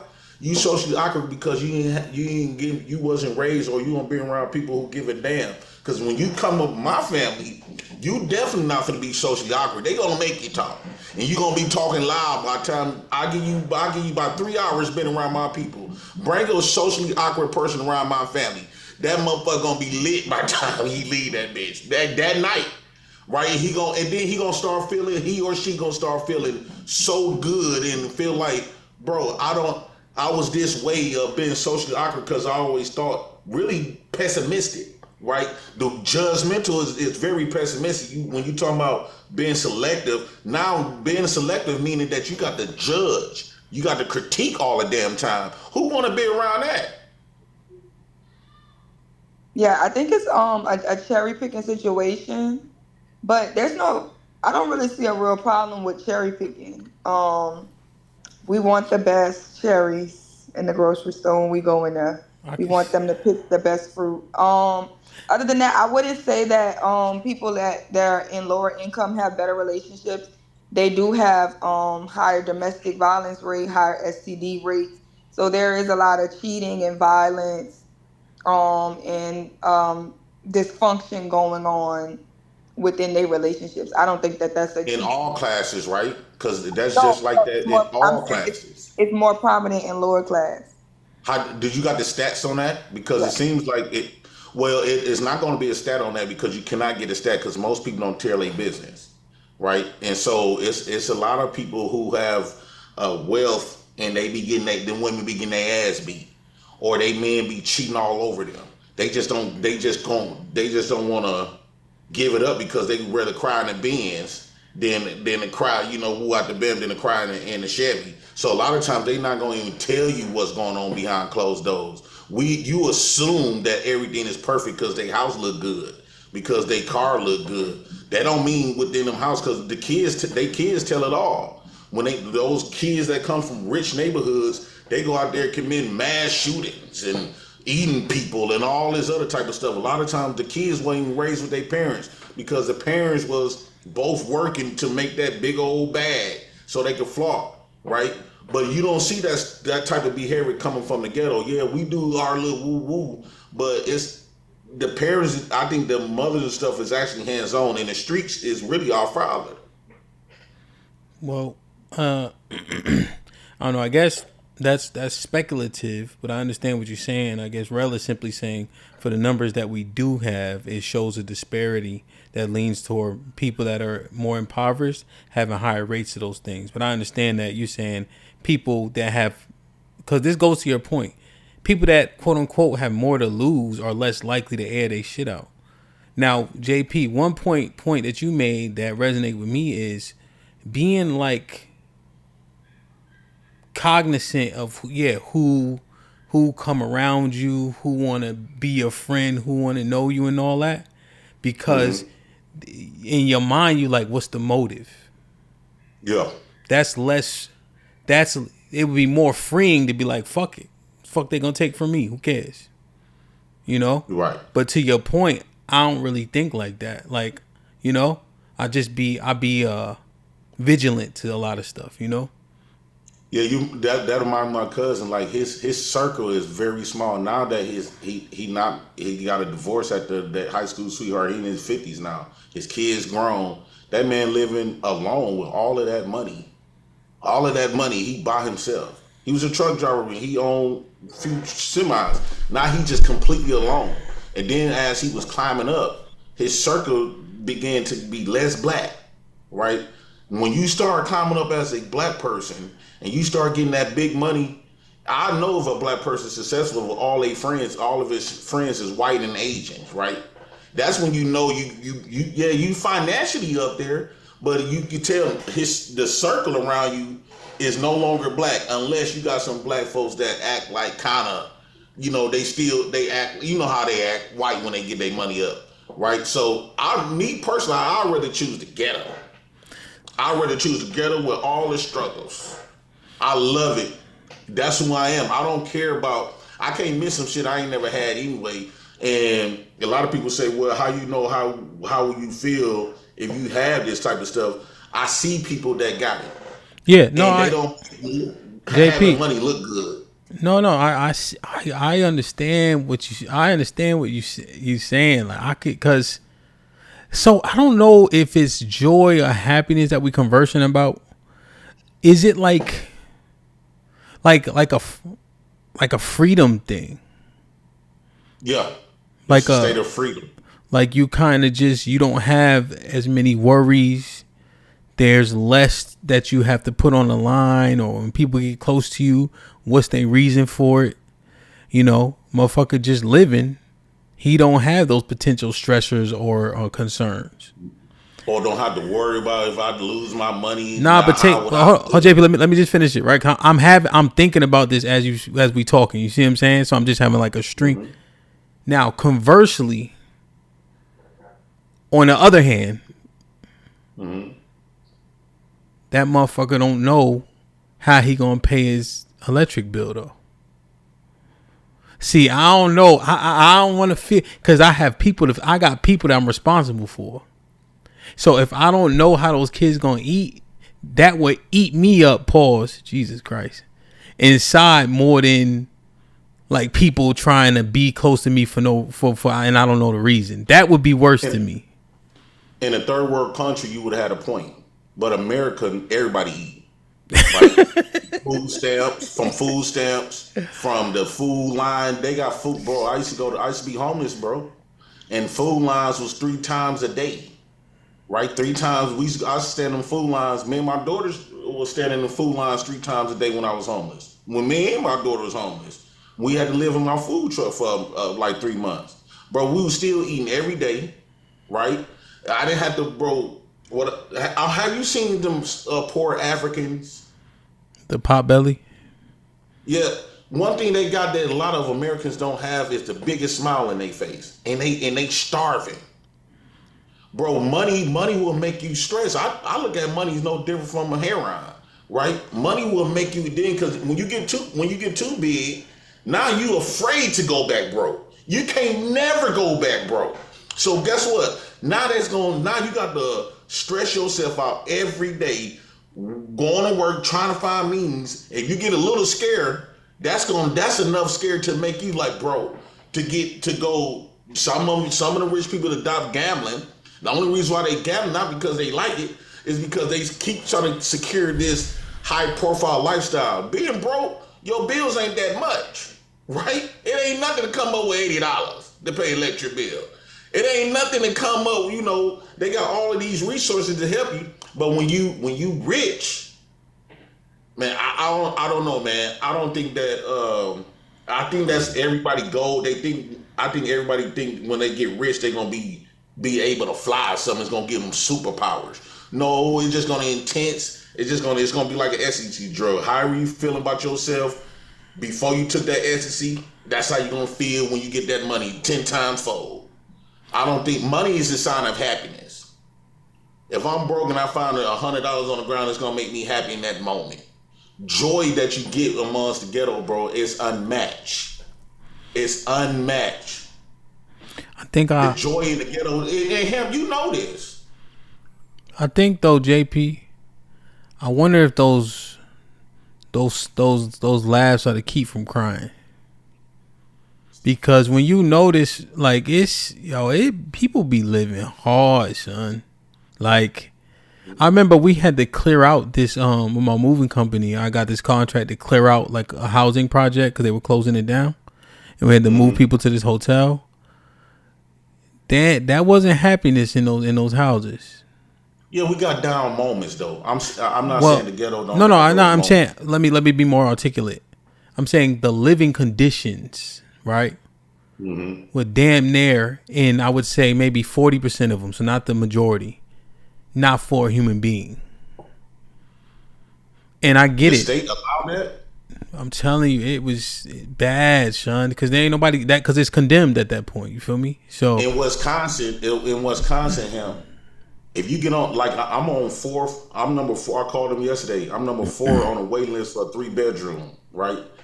In these apartments, bro, look better than most working people that work 6 figures. The houses that I'm about to get approved in, they not gonna approve you. One thing about the state, ain't no such thing as a slum lord when you get in Section 8 or a rent assistance. Because if you accept that, they gonna make sure this need to be fixed, that need to be fixed. Ain't no, yeah, you get your money guaranteed. But the downside of that is that you're gonna have to upkeep that house. So anything go wrong, you got a certain length of time to come and fix it. Like, they is not gonna allow you to live in no condemned environment at all. So you're right. This was a condemned building. The projects is government assistance. The projects is Section 8, and the projects is the main places were torn down. Section 8 is government. Well, crime, piss in the hallway. Let me just, and you could jump in. I just wanted this last thought, right? So this was condemned. So to your point, right? You know, they moving stuff, whatever. We was moving it out because this about to be torn down, right? Now there was another beautiful building. I mean, beautiful. So I had gotten a contract to hold furniture and like different fixtures for like their offices until it was time. So they built the building, and then my moving company, we held the stuff in our warehouse, and then we would drop it off periodically, like just tables and shit, whatever, for like the common areas, the fire pits and stuff. Like, it was nice. They had like a what's that called? It's it's inside the building, but it's like outside. Not a patio, but a shed. Nah, it's like a patio. But like a courtyard. So they got different stuff and shit, right? Very nice building, but it had an income ceiling. You can only make like $44,000 or something to live in there, and then other was subsidized in Section 8. And one thing I saw was, because I also did evictions. And I did eviction after eviction after eviction. I mean, you want to talk about people shit all over the place. And in the midst of 2 years, it became slightly slummy. Mm-hmm. So, is that the people? Yeah, that's the people. You got some nasty people. I mean, you got that in every community, though. It don't matter the class of people. I think, okay, when it comes to rich people, they can hire a maid and stuff, but if you go to these not so rich, but they like better than like in this white neighborhood, these white folks is some nasty people. I used to think white people was clean, bro. They much nastier than you. Got to think, and like this not off the top, but it's still on the topic, right? Like when it come down to picking a woman, I personally believe the black woman in the hood is way much of a woman that we look for than the woman with the education and all the money. Because a lot of times the women in the ghetto, they was taught how to clean because they had to raise their siblings when they were 7, 8 years old. So they knew how to braid hair, they knew how to cook, they knew how to clean because their mama them made them cook and clean since they was little kids. When you now compare that to a woman that grew up in a mother and father environment, my baby ain't gonna have to work and cook and clean. No, she gonna get ready for school. So when they grow up, they not finna, the woman with the degrees, cause she out there working just as many hours as you. She's not finna come home, cook, clean. She don't know nothing about cleaning, let alone braiding hair. The ghetto chicks know how to do all the good, the feminine stuff. The wealthy black woman is pointless, bro. She gonna hire a maid to clean your house. I'm trying to tell you, the women in the hood is more of a woman to me than the women with the degrees and stuff like that. You go buy them women with degree house, they stuff is filthy. Go ahead, y'all. I haven't seen that. I have not seen that. Well, they're not going to show you that. I'm sorry, JP, but man, I love money, bro. And women with degrees and they working their tail off and getting good jobs, they want their cribs and cars to look nice. I love my soul. I love substance. I love families. I love the energy that's in the ghetto. You're making money, man. I've never heard someone say, I want to be poor and I want to stay poor. No, but you know what I have seen though? If you go to the ghetto, like I suffer from this. When I did have an opportunity, a lot of people said a lot of people told me that I was afraid of success. They said I was afraid of success.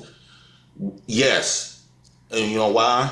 Because I had to choose my ghetto, who I was and who I am to what I meant to the ghetto and my neighborhoods and my family, to give all that up. Because the people that in my family, I won't be able to trust them once I get money. Once I climb up and once I become wealthy, I'm going to go in this bubble. It's like I look at rich people like they living in a plastic bag. Even with all of that stuff, I think we blinded by the little fancy stuff. Will Smith, look at these rich people. Will Smith and them telling you. Floyd told you. The only time he felt rich and when he first got his $200,000. After that, the money just became money. Will Smith told you that I don't care how many cars you buy, what type of cars you buy before it becomes just a regular car. After you done have all of the houses, took all of the trips, bought all the cars, then what? That stuff is, now you're accustomed to this. Now that Porsche just look like a regular little ass Jeep, right? So it become, then what you got? You don't got your family around. You don't got your hood, but your hood people that been knowing you all of your life can't wait to see you be excited when you talk about hood memories and stuff. These memories that y'all can get. Hold up, JP. A Porsche ain't never a Jeep. Right. A Porsche ain't never a Jeep. Under no circumstances is a Porsche like a Jeep. And it's still a Jeep-o. It ain't cheapo, but it ain't no motherfucking Porsche. Let's get that clear. Have you ever heard the engine on a Porsche? It's just regular. Have you heard the engine on a Porsche? It's just a car. It's not. No. Well, so it flies? No. Can a car, instead of taking a plane, can you get in your car and fly from state to state? No. Can it get you to a place quicker than a regular car? Also, I could bet $10,000 that if we randomly went into 25 women who are educated with careers, if we went to their houses and then we went to 25 girls in the slums houses, them bitches in the slums houses gonna be filthy. I bet you. And I'm gonna tell you one thing: I could go to the apartments complexes right now where a bunch of girls live with kids, and their fucking blinds is fucked up. That's how you know the children are. That's how you know the children are. I know that's a lie. You know people got kids because they blinds fucked up, and they don't plan on fixing that shit. The front door gonna be dirty. You walk in there, it's gonna be pissed. I'm telling you, you go in a lot of these hood chick houses, bro. They should be clean. Filthy as shit. Bro, I can't. You got your anomalies in all sides, though. Jay Prince, you're not the only person from the ghetto. You're not the only person. But I'm saying you got your anomalies in all sides. But I guarantee you, if you go to one of those good chick houses, they be clean and they know how to decorate. I guarantee you, ghetto bitches' house be dirty. I could call one of my ghetto chicks right now. She's FaceTime me. Tell her FaceTime us their house. I'm like, show us around your Don't house. text us. She gonna show you the teddy bear furniture. That shit, her shit laid. She keep her house clean. I don't know. The hood chicks ain't like how they used to be. Dirty. What Ham just told you? Ham, you used to do evictions? Yeah. Sure, you know the braid hair? They had a landlord put somebody out. I knew that person that got put out went to stay with a family member. But the landlord was the family, they had the same landlord. The landlord called and said, I'm still killing roaches to this day. They gotta go. They can't even stay with you. Or you gonna get put out too. I'm telling you, you do evictions, trust me and believe me. Yeah, we had the ghetto bitches don't be worrying about getting their deposit back at all. Yeah, man. In eviction, at least you don't gotta load that shit. With the other ones, we had to load it on the truck, so only way we could do it is by renting trucks. You can't use your own trucks because they got bed bugs, roach, and that shit go with you. So we just let Bed bugs don't come from field. I'm saying they got bed bugs, roaches, and we had to rent trucks because it would get in our trucks and we got to use them trucks residually. We just let Enterprise deal with it. Shout out to Enterprise. Well, I'm not saying you got your anomalies. Do you know how to braid hair? Yep. You know how to braid hair. I'm from the ghetto. So you learned that from the ghetto. Let me ask you know how to cook? Yeah. Where did you learn that from? I grew up with my mom. I grew up with my daddy. Where did you learn how to cook from? Nigga, I have to eat. Right. Well, it's a lot of people. And I know people that didn't grow up in the ghetto that know how to cook. The best chefs in the world didn't come from the ghetto. You a bro. Come on, man. They did. Like I know y'all trying to push the wealthy and all this other type of stuff. That's good and all. Okay, where you have your most time? Everybody is teaching people how to cook. Do you live in the ghetto now or you live in a white neighborhood? Neither. So what hood you stay? You stay around the rich black folks? Regular black people. Regular black. Well, okay. So are you somehow? Do you kick it with them? I'm a loner. I guarantee you won't be a loner in the ghetto. And you know you wasn't. I was a loner. You want to know loner? Not in no ghetto. In New Orleans, you was not alone. Yes, I was. Sherelle, you won't be so socially inclined if you bro. You learned that from the ghetto. This is what the rich people don't teach you. They don't teach you how to braid. How you learn how to braid? Because you had a big family. Even if you didn't associate with the streets, but you had a big family. How to braid? When you used to threaten me, you used to say you was gonna get them niggas. So you had to be social. Stop lying, Red. This nigga crazy. And last time on FaceTime you was going out. Last time we had a FaceTime, you was going out with your friends. You was going out with your friends. Y'all was up there kicking it in the ghetto. He said last time. Remember? This was a long time ago. Remember y'all was out that time, you and your friends, y'all was outside. Oh, man. It was late at night. And y'all just rolling through the city of New Orleans. Real stop jacking. I've been having two friends all my life. You ghetto families and loving it. I think that a lot of people that come from the ghetto, they not gonna like that rich lifestyle because rich lifestyle is like secluded.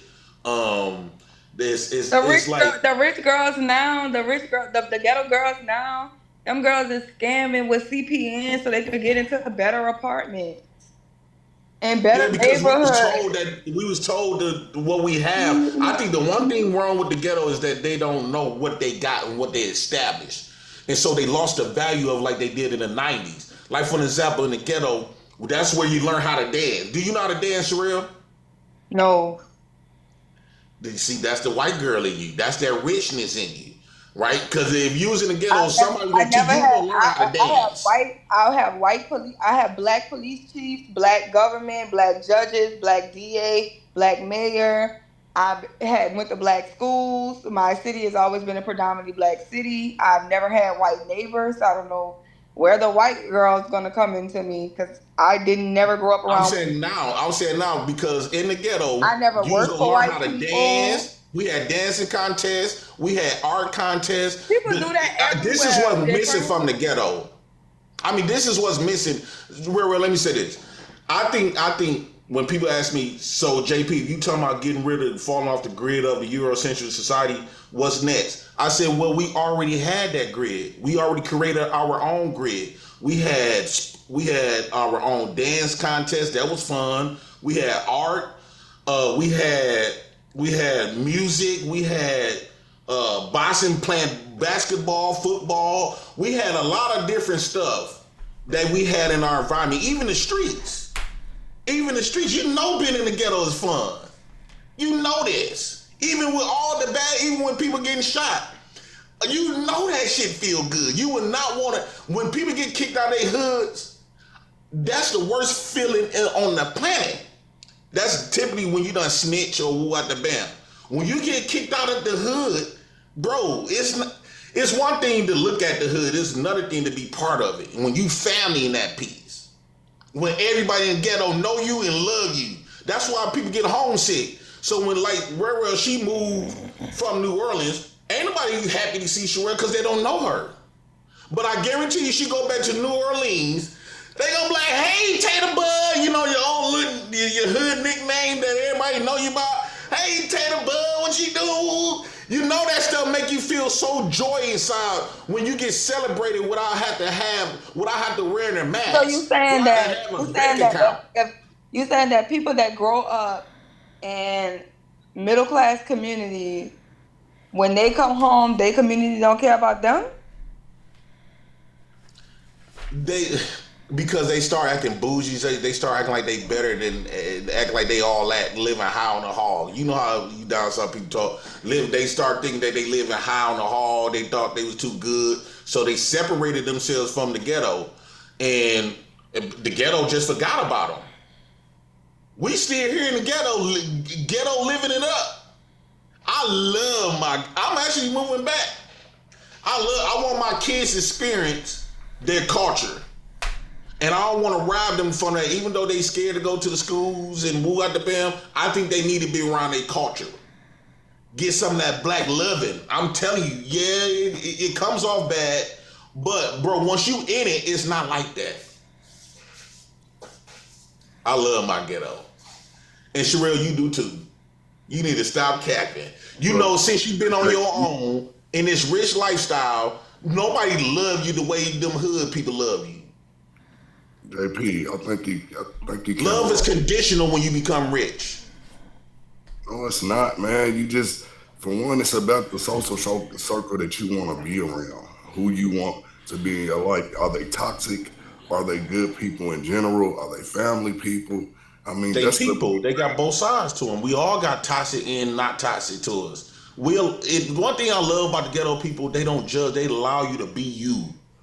Yeah, you might get into a couple scraffles because we got the band, but then after the scraffles, we establish respect and love for each other. All my best friends was because we done fought each other many times.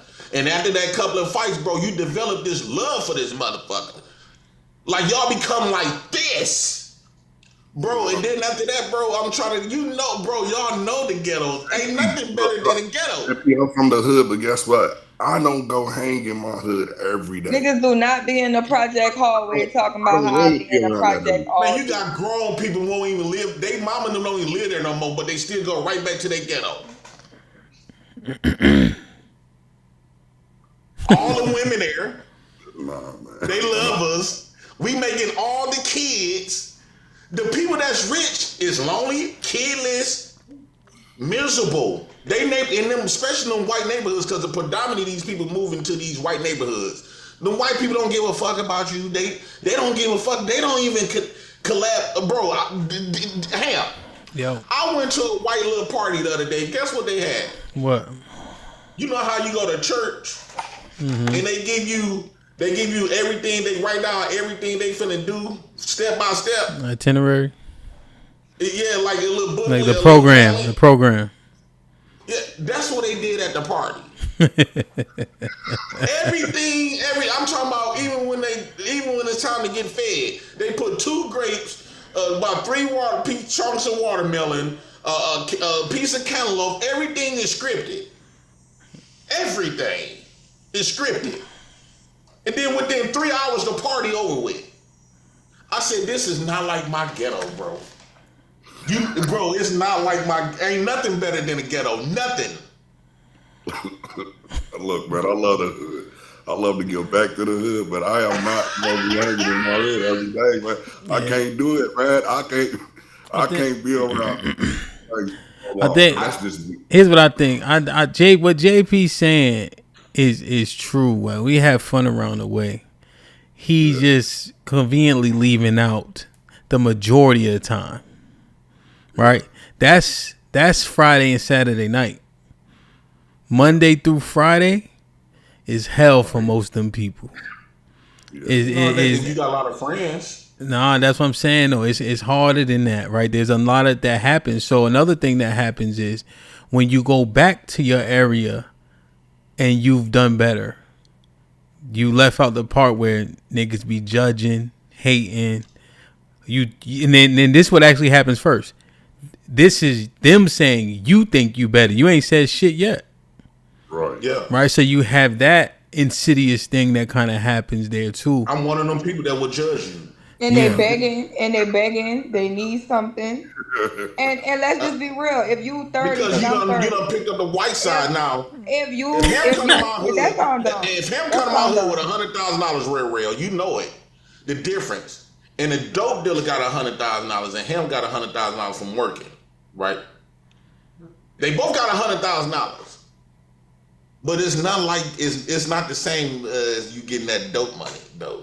That dope money is gonna be more still. It's still part of the niggas. Yeah, because him gonna invest his $100,000. The dope dealer gonna go to jail. But it don't matter. We all gonna go to jail. We serving time on this planet anyway. Now, right? If you're 30 and you're talking about niggas that's still in the hood, them niggas is either dead, in jail, we gonna die anyway. On drugs. Niggas that never left the hood, that they'll fall into 1, 2, or 3 of them categories. But the people that left the hood, they dead inside. I'd rather be dead. I'd rather live my life and die happy than live my life and be dead inside from within. People have found peace. I know you don't know what that is. That's the word, Sherelle. Peace. Sometimes too much peace can be a problem.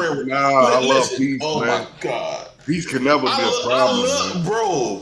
I love the bullshit happen. I love to see shootings every run. It make you feel live. Dog, I went to Milwaukee the other day and I felt so live. I didn't even want to come back to this shit. I feel like by me living in this city, even though it looks better and move out the bam, I feel like I'm in prison. And every time I come home, I'm visiting home, right? But every time I come out here, I feel like I'm in prison to the point where I'd rather give up all this shit. I don't care about none of this. But you rather give up what you have. When I came back home, they like, JP, what's up? And I'm talking about everywhere I go, I can get a woman. I don't have to take my women on no fancy dates. All I gotta do is give me an old school car, put me some 15-inch subwoofers in that bitch, pound it, boom, boom, boom, and just drive around the ghetto. And it's a difference when you drive around the ghetto and you know damn near everybody. So all the hoods I'm pulling up, they come to my girl like, is this cousin Law? Hey, cousin Law, y'all the women want to braid her hair and woo out the bell. I can just let her chill with the women in my ghetto, and I can just hang with the guys. She gonna have so much fun. She ain't gonna be thinking about me. Ask Devin. When my ex-fiance Devin, when she moved up here, now she from Galveston, Texas. She was like, y'all. Her mom and them, her daddy and them was wealthy, you know. Her brother played for the Cardinals. He played for the Cardinals and St. Louis Rams. football. So you know they come and she ran track. And then she won 8 beauty passes from Galveston, Texas. When she came up here, even though this ain't like compared to Texas, she was like, y'all is ghetto as fuck up in Milwaukee.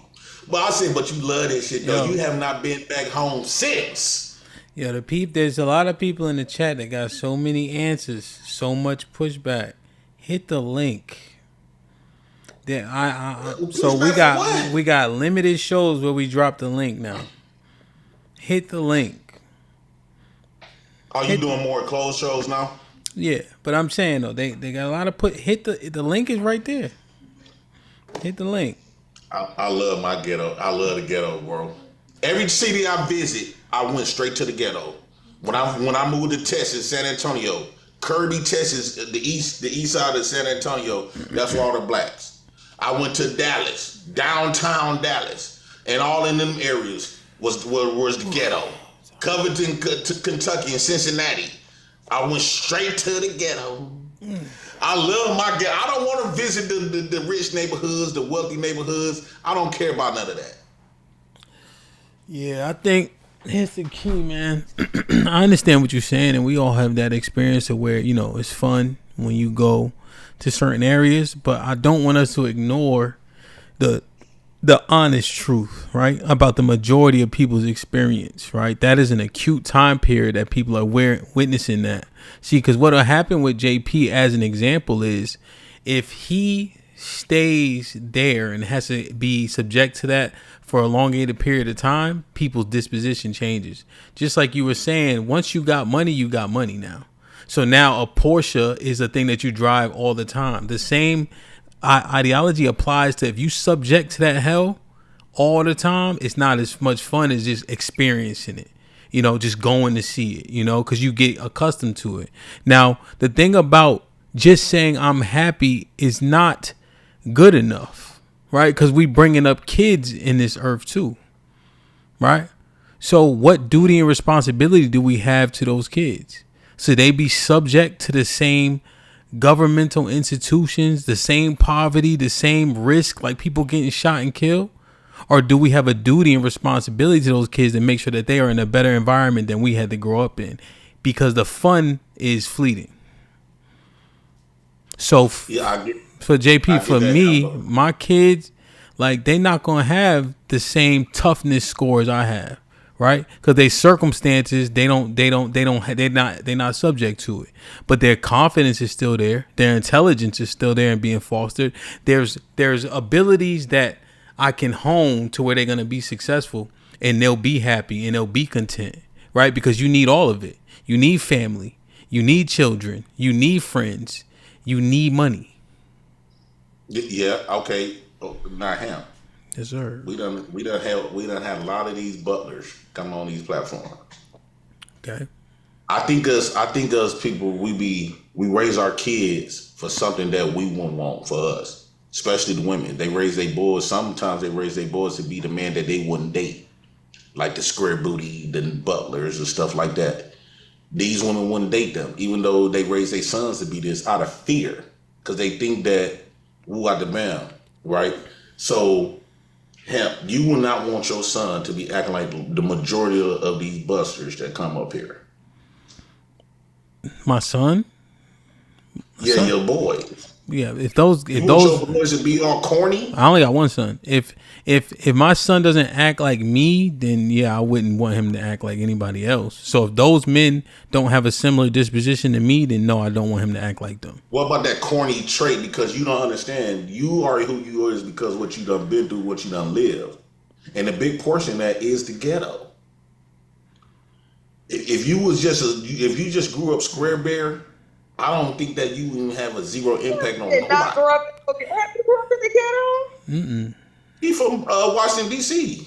No, I moved to D.C. Did not grow up in no damn ghetto. From Connecticut. Well, Him grew up in the ghetto. You didn't grow up in the ghetto. High school had a swimming team. Mm-hmm. Him, you didn't come from the ghetto? No. Mm-mm. No? See, you got better swag than a lot of these buggers that did, though. Yeah. You know what I'm saying? Like, Man, I'm telling you, y'all don't know what y'all done missed.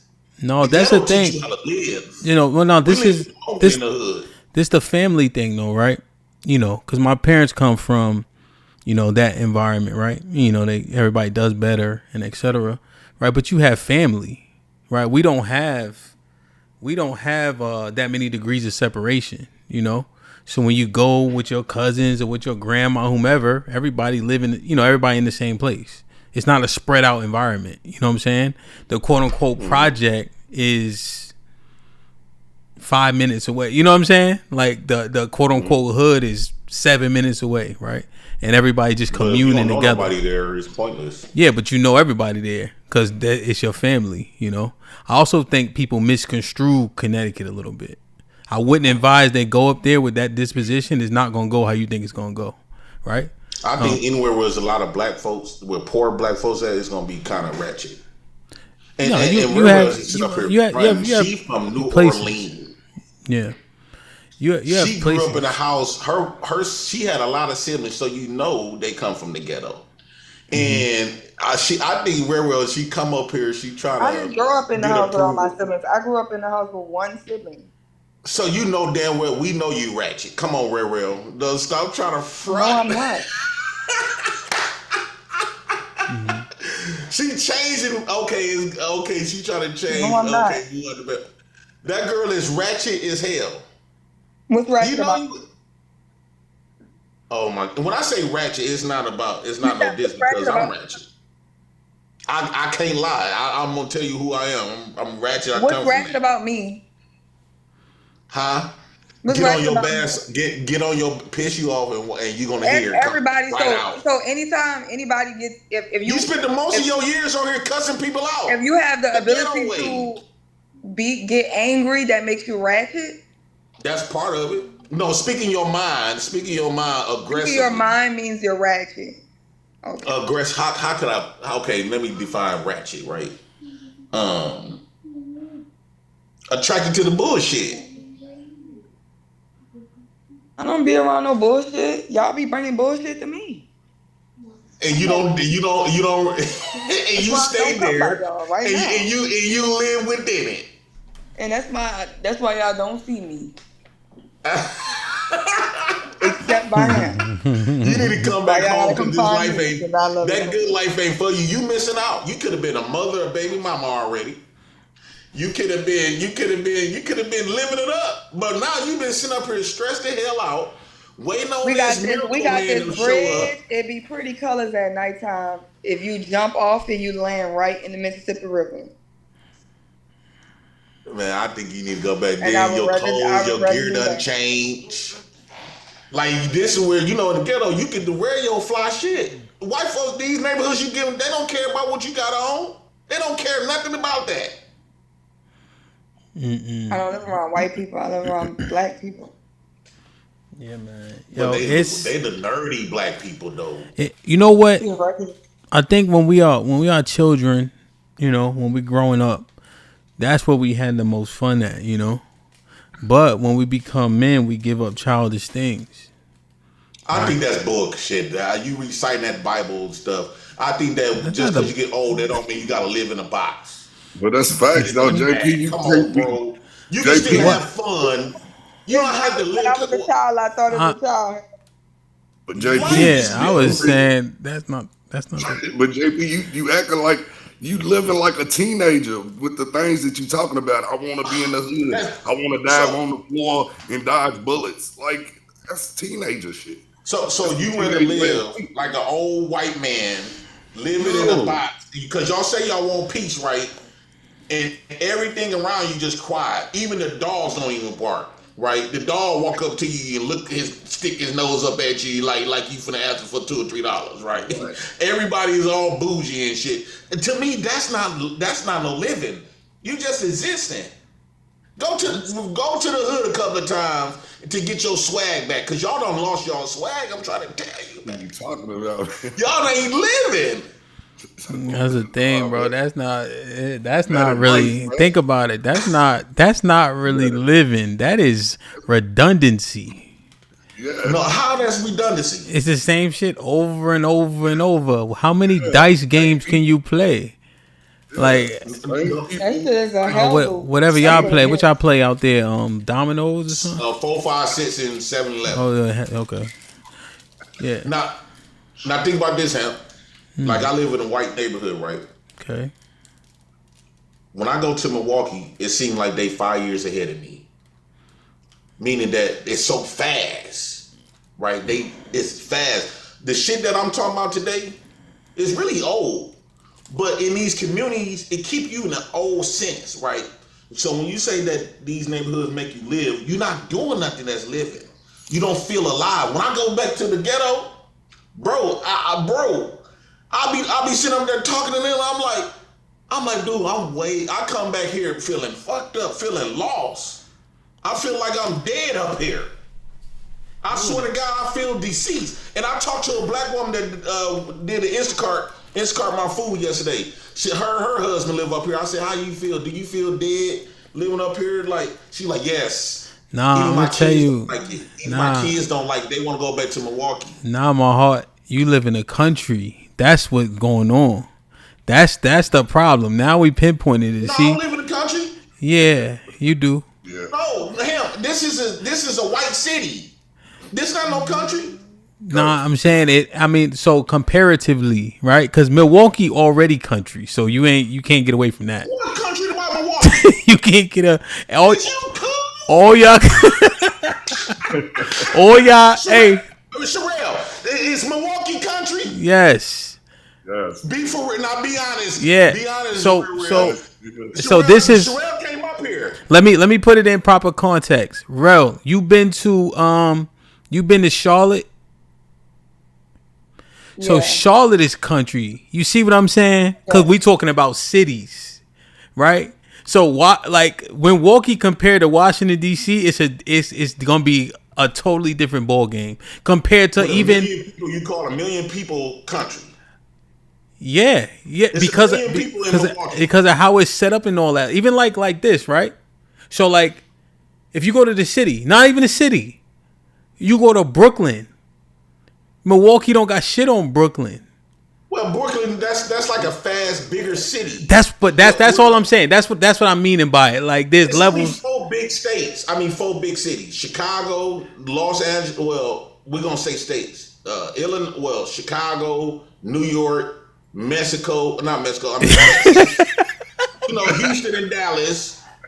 And all of that. So JP, let me a huge city. Let me make sure. Let me just because I'm not being unfair to Milwaukee, right? So Houston is country compared to DC. Now you see what I'm saying?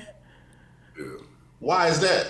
It's like how it's set up. They ain't got no damn sidewalks, nigga. Nigga, you don't got no sidewalks, bro. You don't got sidewalks. Just like proximity is like it's just a like high like feel. So what it is where you at now is country compared to Milwaukee. So you missing it and all that. You just moved too far.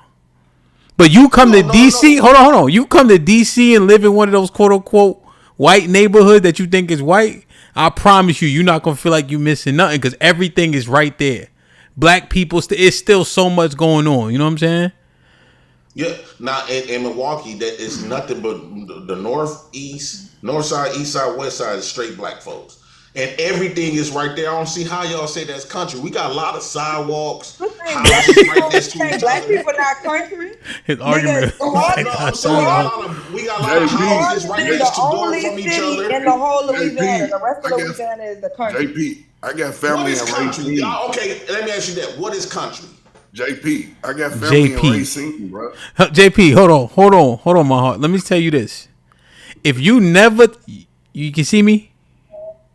Yeah. If you never told nobody where you was from, there's no way you not from down south. Let's just make sure that you know that we know that. JP, you country is hell.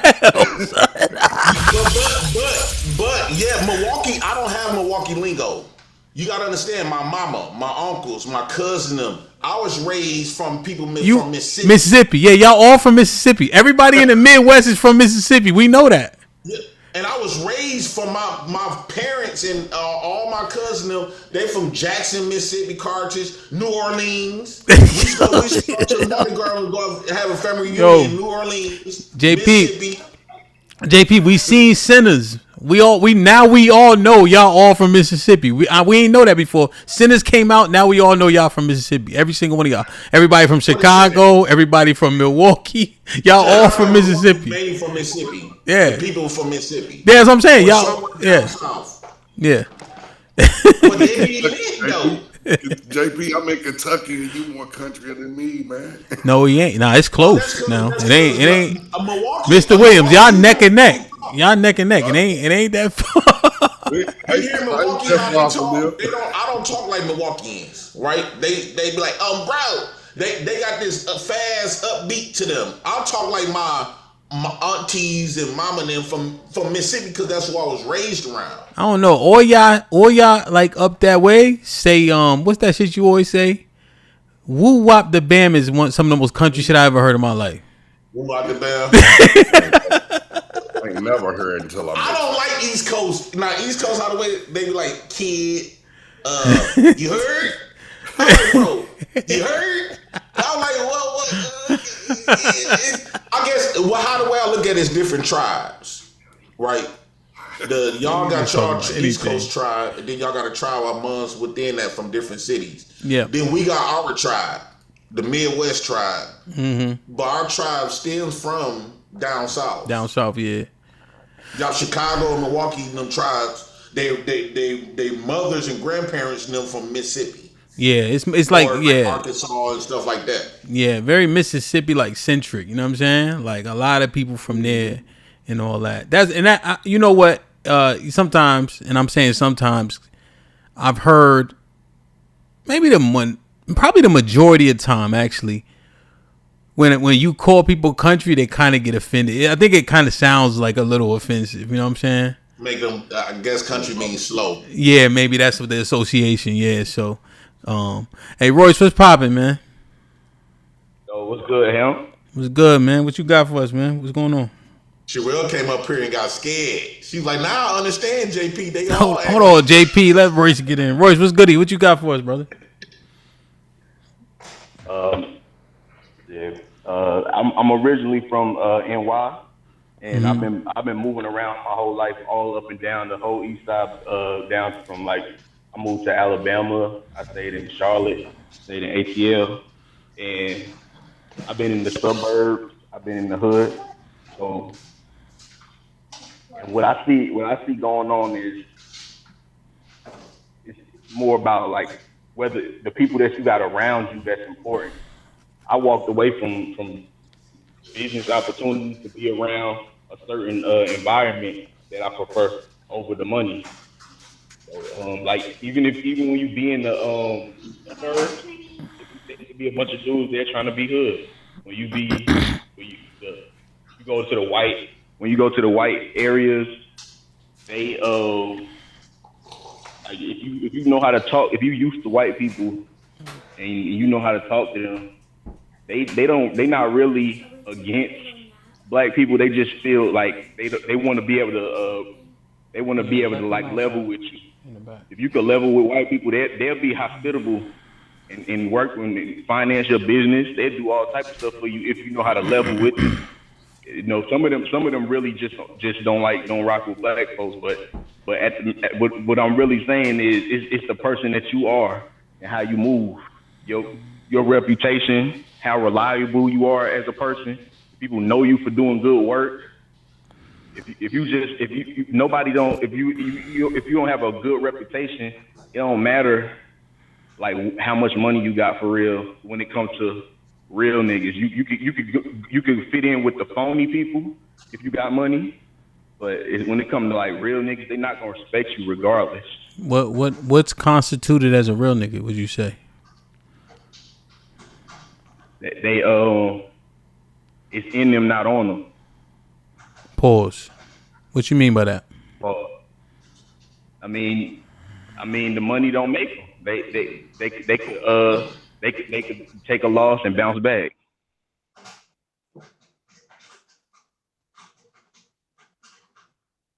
Boss know how to take a loss. So is that like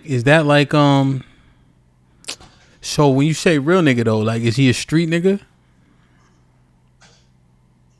Nah, I'm more thinking about some entrepreneurs who I done did businesses with. So a lot of them, they like religious dudes who got experience in the street, or they kind of got a little edge to them, and they not street dudes, but they just hustlers. Okay, yeah. Cause the real thing always interests me, you know. So you saying somebody who's just handling his business? Yeah, and he I guess he just willing to take risks. He not a yes man. Hey, Royce. So you saying like just a man? He's just saying like a stand-up guy, like a man with integrity. So necessarily this man ain't gonna be respected for what he have, but who he is. You know what I'm saying? Just the way he carry himself within the earth. You know, and the people who do it versus them for the money, they getting pimped. Like they not really in control. That's what I see. I don't see no dude that's willing to sell out for money that's in control of anything. Okay, that's the question. What does selling out for money look like, Royce? Sherelle. I say when you go against what you stand for. So you a yes man.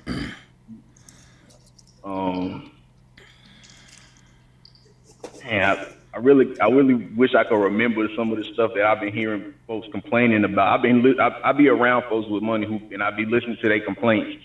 I can't really think of it right now. Royce, let's say you had to do a job, right? Like, would you shovel shit for $1 million?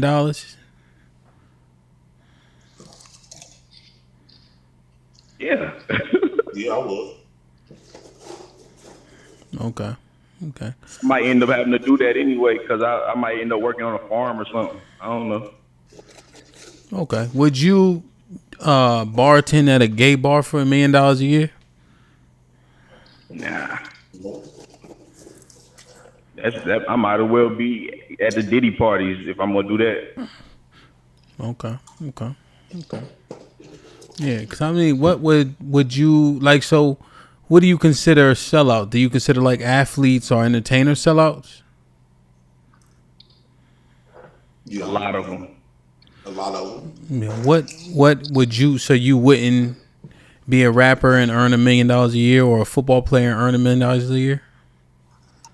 I'd be like a Nipsey Hussle type. I follow his blueprint. Who was it? Nipsey Hussle. What, he dead, ain't he? Yeah. Yeah, he died. He died, but he left the blueprint for those who ain't scared to rise to the occasion. What, in what way? I mean, he don't own none of those buildings. Yeah, he made it to where he was respected by Jay-Z enough to buy, I forgot how many of his albums, and he was overcharging that thing. He was taxing for that album, for that mixtape, and that's how much Jay-Z respected him. That he bought that. Isn't Jay-Z a sellout? Right now, he's selling out a little bit. Right now. So why? So I guess he tried to do the title thing, but black folks was dissing him, and they was going with the white man. So he sold it to the white man after they dissed him when he tried to do the title thing. Well, I guess my thing is, what does it matter if Jay-Z supports him? Ain't that a red flag? Nah, cause Jay-Z ain't no dummy. He's just an asshole. But is he a sellout? The majority of black folks are sellouts, so he's doing the same thing to black folks that black folks doing they damn self. How he gonna be loyal to people that ain't loyal to their damn self? So is Jay-Z a sellout? I don't trust him. Yeah. So the question, real quick, the particular question, I want to understand your mindset. The particular question is Jay-Z a sellout? I'm gonna say no. So Hove isn't a sellout. Nah. But is Hove doing his early music? I can't say he a sellout, and that's his favorite music of mine. Okay, so just predicated on his earlier albums, he's not a sellout. Nah. Okay. Is Jay-Z doing what the majority of black people would do if they had an opportunity? If they were smart enough, but I think he was in a messed up position. He didn't have enough solid people around him, or the people that was around him, they didn't respect him. You gotta have solid people around you who also respect you as well. Like y'all could see eye to eye. What makes most black people different from Jay-Z in terms of how he moved based on what was at his fingertips? Like, why are most of us sellouts, but Jay-Z isn't? Because he rapped good from on Reasonable Doubt, right? That's kind of what you said. He at least knows. Like he a smart person who probably lack integrity, so he knows how to function amongst real niggas, but he might just lack some integrity. And you can not. So a person who's integral, I guess they don't have to be a sellout. But so it's just interesting. You said most of us are sellouts, but Hove. I mean, people willing to sell out, and they probably didn't get a chance to sell out yet, and that's my main issue with the black community right now. Okay. So most of us, you think, in your assumption, would sell out. Yeah, based on what I'm hearing on these podcasts, hell yeah. Okay. Hold on, JP. So give me one thing that you hear that be like, that nigga would sell out or is a sellout? Like what's one of those main talking points that like perks your ears up if you had one? Just because I'm interested. Yeah. I mean, when somebody they just go with like whoever seem like they got money, whoever seem like they got some clout, they agree with that person, and they scared to disagree with people who got power. They scared to if Anton was to come on the podcast, they gonna glaze him. If you watch this show a lot, Roy, so you know we don't be doing name dropping and all that. They ain't paying no bills over here. Yeah, but I catch your drift. Yeah. Go ahead, finish your thought. My bad. It's basically people who just be glazing, and they don't got no like, depending on who in the room, that's gonna change their opinion. See, now, Royce, that's actually an interesting thought, and I've heard it a lot. I heard it enough to where I want to inquire, right? Because a lot's like saying something. What if they right? See, because what I'm thinking about is this: is it glazing, or are the people who disagree just disparaging the people who do agree? Like, just because you call them a glazer, doesn't make them a glazer. The person that you say that glazing just might be right. Yeah, so is that a pot kettle type of pot calling a kettle like type of deal? No, because even if I think Anton is overall Royce. We're not talking about that brother, right? We're just talking about the mindset. I'm tripping. Yeah. I keep messing up. Go ahead. If I say Jay-Z? Yeah, let's use Hove. Yeah. Yeah. If I think Jay-Z, I think he's overall a smart dude. And I don't like the specific moves that he's making, especially like even right now. I don't like a lot of moves that he's making right now. But I like the title move, and I could say that. But I'm not gonna tell him what he's doing right now. I'm not gonna say I condone that. Oh, I see. So you're saying when they right, they right. When they wrong, they wrong. There's no way somebody's right 100% of the time. Okay. Yeah. I'll catch your drift. Okay, that's actually a good clarification. I just, I guess, and then the question is, who's willing to do that? You know what I mean? So yeah, who's willing to say, nah, you fucked that one up. Nah, you did good on that one. Nah, 100%. You think the money matters though? It matters for sure, because like right now, if I had money, I would be able to make a lot of moves that I can't make right now. I got a little money to start moving towards the direction I need to make, but I can't make I can't expand in the way that I would want to expand if I had money. Got you. So if you had to choose, right, would you choose the lifestyle that JP was articulating about? Yo, I'm happy being around the way that money don't allow me to just be free as I want. I gotta watch my rounds. I gotta be vigilant. Or would you rather have the money to where you do gotta know who's close to you? You do gotta be vigilant. You're not as free to just move and do like a person does that don't have anything to quote unquote lose for sake of conversation. Who would you rather be? I think it's like it's a balance, because it's like a lifestyle. It's like some, but well, do this, Royce. Do me this favor.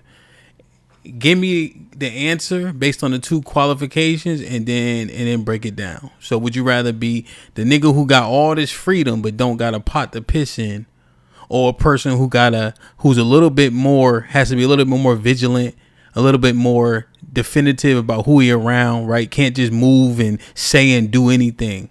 Would you which person would you? But he has means though. He has things to lose. Who would you rather be? The second one. And he's stifled, but you still rather be him. Yeah, because I mean that's who I've been preparing to be my whole life. So I have to go along with it. But it's just certain stuff that I really wanted to experience. Like I've been telling people that I can't fully disagree with JP when he speaks about certain things, because he lived more life than me. He older than me. So even though I feel like I'm more focused than JP, in my opinion, I think he lived more life than me and have more experiences than me. You think experience is the best teacher? I kind of do, yeah. Okay. All right. I'm done. Do you want Rel, please back up for you.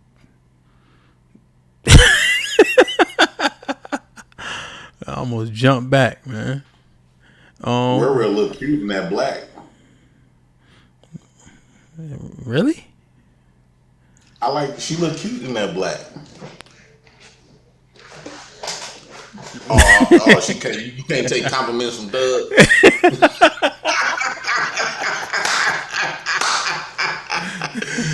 They get to a certain class, they can't receive compliments from them gangsters and them thugs, them pookies. Not in public. But him. You know what I think a real nigga is? That's not what I think, but what I believe. Let me ask you a question. Mm-hmm. Can I pay you to go against some of your beliefs? No. Why not? They're mine. But if I want to pay you to say, I don't want you working with Sherelle, Fantastic, Playboy, none of them no more. I'm going to pay you a good enough amount of money. No. Would you do it? No. Why not? I'm gonna put you in a position where way higher position than what you are in today financially. No, it's not worth it. What's not worth it? Do you need a bigger amount? Are you saying that people that I'm getting out the mud with, I'm supposed to leave them? No. Plus, I've amassed enough to where I have my own money to where I don't need to do that, right? But my principles. I'm hypothetically, follow me. I'm gonna put you in a 10 times higher to help you meet your goal a lot sooner of being a millionaire than now. All you gotta do is just get rid of them people that you was with. Nah, I love those people. And that's what will make you real.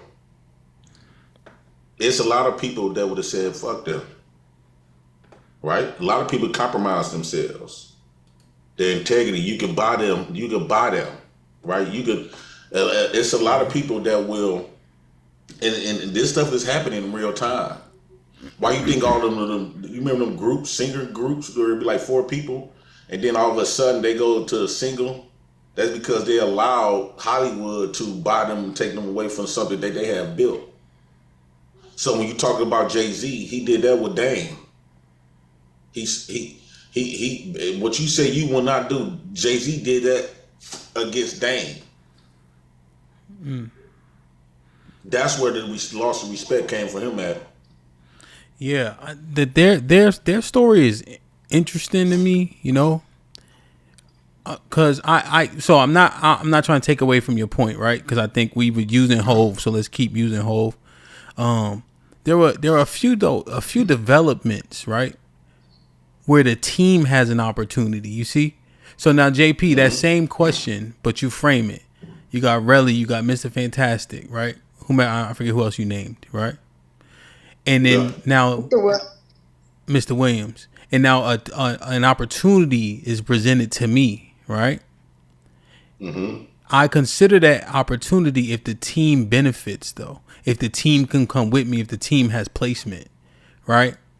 And so that's the part. We want you. No, 100%. And I think here's what happened with them is those two aren't seeing eye to eye, right? Dame wants to forever be an entrepreneur only and by himself, right? There's strength in that, you know.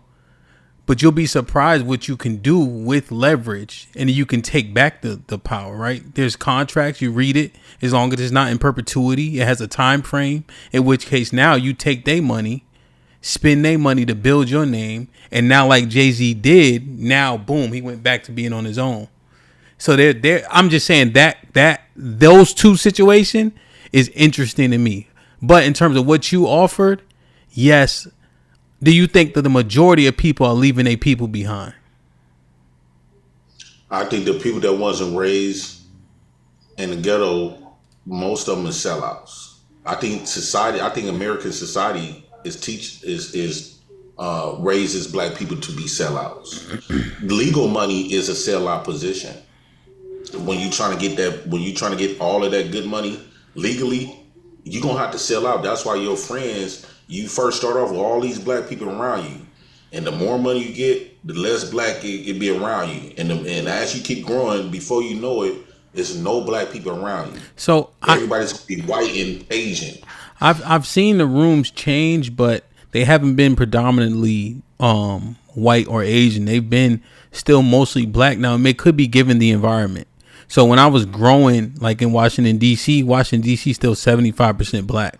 So in all the big rooms, everybody's still black, you know. But I think we get like I would get stuck. People get stuck up in the example of D.C., forgetting that is a very, very unique situation for black people, right? Where everybody's black. In most places, the higher you go, most likely they white and whatever else, you know? Yeah. Now, here's the other thing that I think people have an issue with.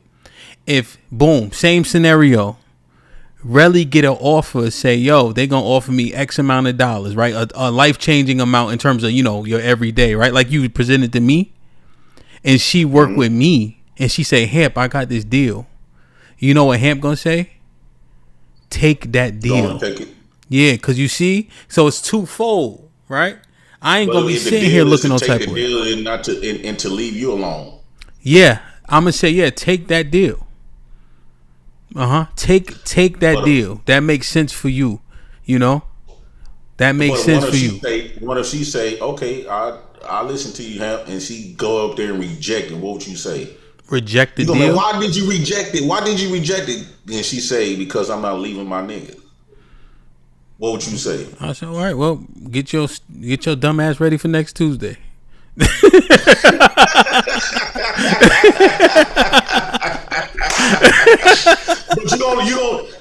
what would you feel though? You would feel like it's genuine. She got genuine love for you, right?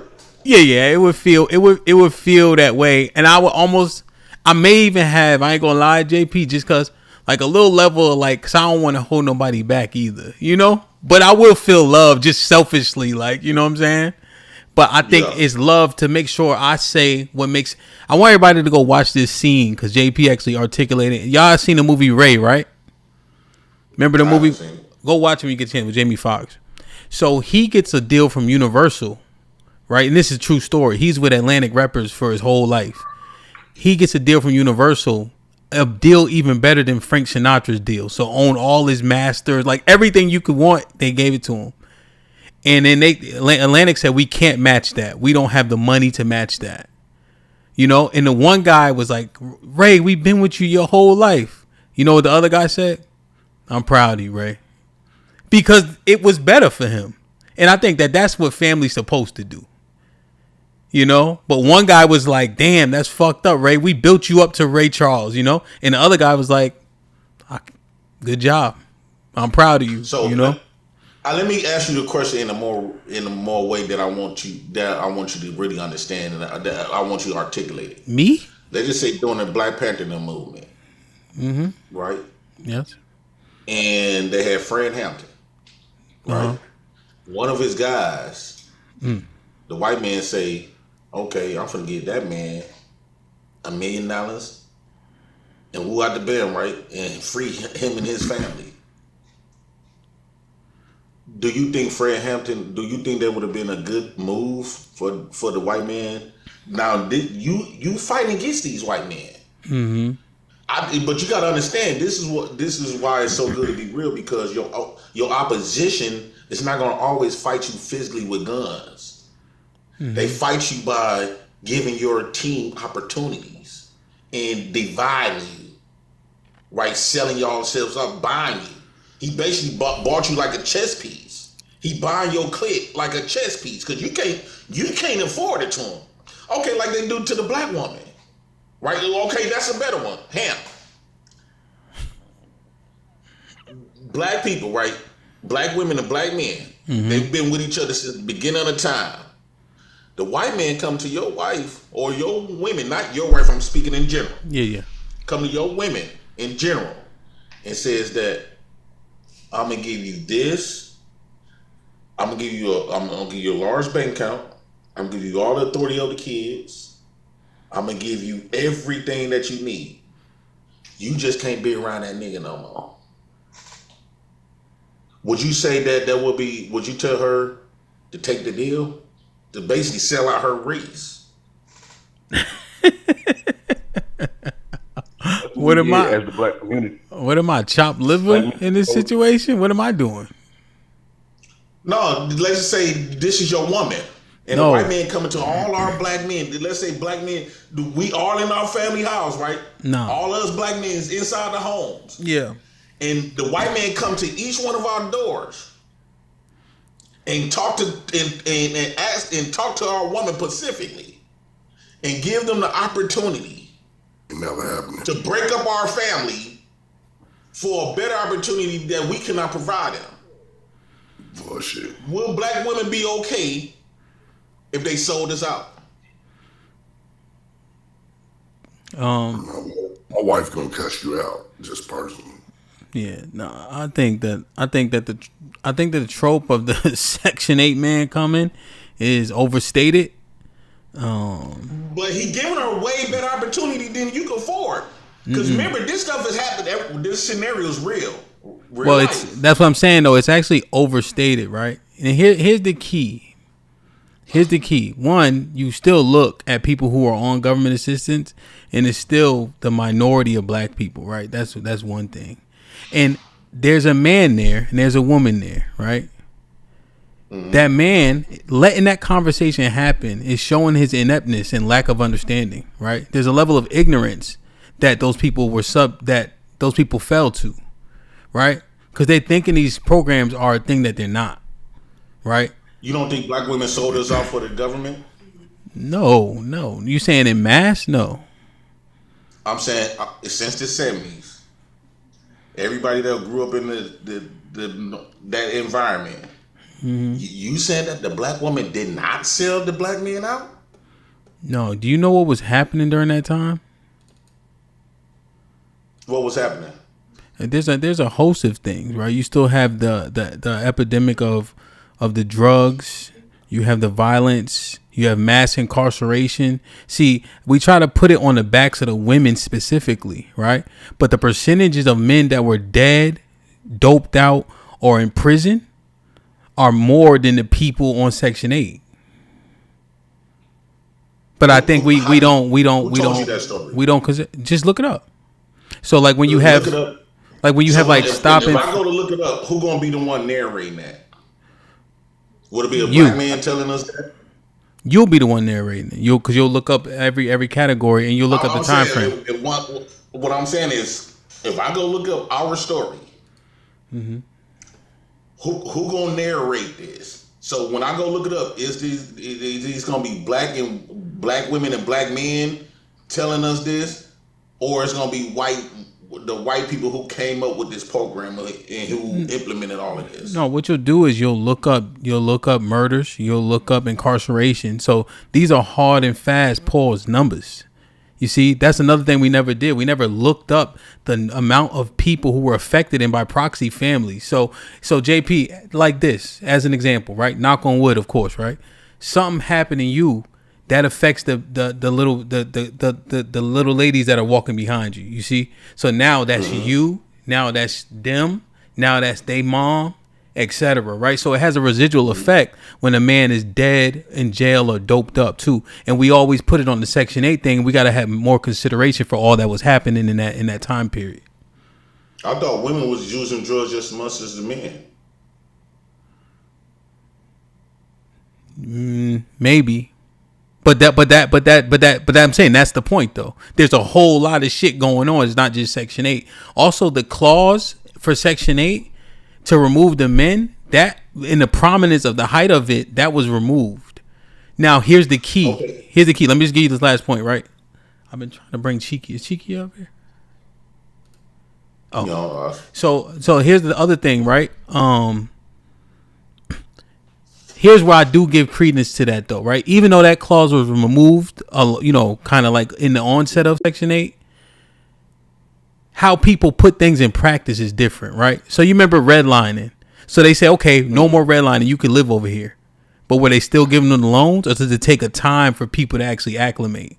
So even though it technically said it's based income based and not male or women based, that to get enacted, I took longer than like even though the policy said that was removed, I think they still kind of enforced it that way. You know what I'm saying? Just to be fair. Yeah. And they enforce it by saying that if he do move in, you get cut off all this. So white people was also affected by those drugs too, right?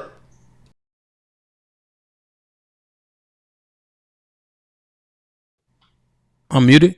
Crack. Hello? Yeah, now you good. Were white people also using a lot of those drugs and stuff back then? Crack is way more specific, but yes, white people did use them. But there's a huge disparity, and also the penalty for crack was much different than cocaine, right? That was one of the key differentiators. You know, the bid you would get for crack as opposed to cocaine was uberly different. So have there ever been times white folks use more drugs than blacks? Ever? If you say ever, then are we considering just ever? Yeah. During COVID, we saw it come out, right? Where white people, there were so many dead bodies in Seattle, Washington. They didn't have nowhere to put white people bodies because they were overdosing off of what's the shit they use now? Fentanyl and heroin and stuff, heroin days. So how come the white families didn't get broken up? What do you mean? When all of these white people use all of them drugs and stuff, how come nothing happened to their families? What you mean? They got a 50% divorce rate. I can answer that. No, but they kids still they managed to have their fathers, have their mothers. Most white people didn't have to live in a situation like black folks did, even though they suffer from the same stuff. Whatever black folks went to suffer from, white folks damn near suffer from. When we talk about welfare, they was the first ones on welfare. JP, they got a 50% divorce rate. How many white people by volume are on government assistance? They said white women been on government assistance way in the 30s. So it sounds like they affected. Mm-hmm. But look, their kids wasn't affected too bad because the father, they still have their fathers in their lives heavily. Whose country is it? Now we talking. Is it the white man's country? Is it? I was told that we was here first. So I was told that we was here first. What we saying in terms of who managed the constructs, the government, right? Because I think that's one of the arguments. They have the military and etc. Right? Because I know you say black men are weak because we don't have those things. So if it's the white man's country, but as it pertains, I didn't know you concede with me with that point though. No, I'm acknowledging. I'm acknowledging the point you made just to make sure you just answer my question because you was like, "Who country is it?" Like you a gremlin or something. This shit. So who country is? So it's the white man's country. So what so now, by me, I asked you that. I asked you that. You can't wait. Yeah, so now I'm giving you the answer. It's the white man's country. Okay. So what do that mean? Okay. So now, when you say white people aren't suffering, in terms of being and doing the best, white men are 8th.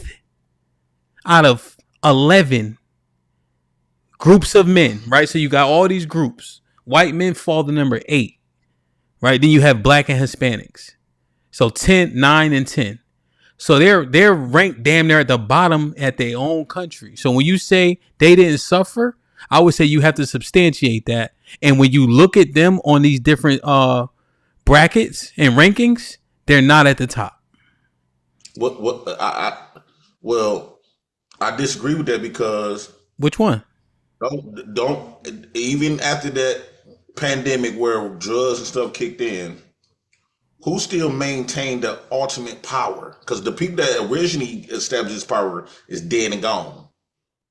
Mexicans is not Asians and Mexicans. None of them people is maintaining power here in America. It's whites.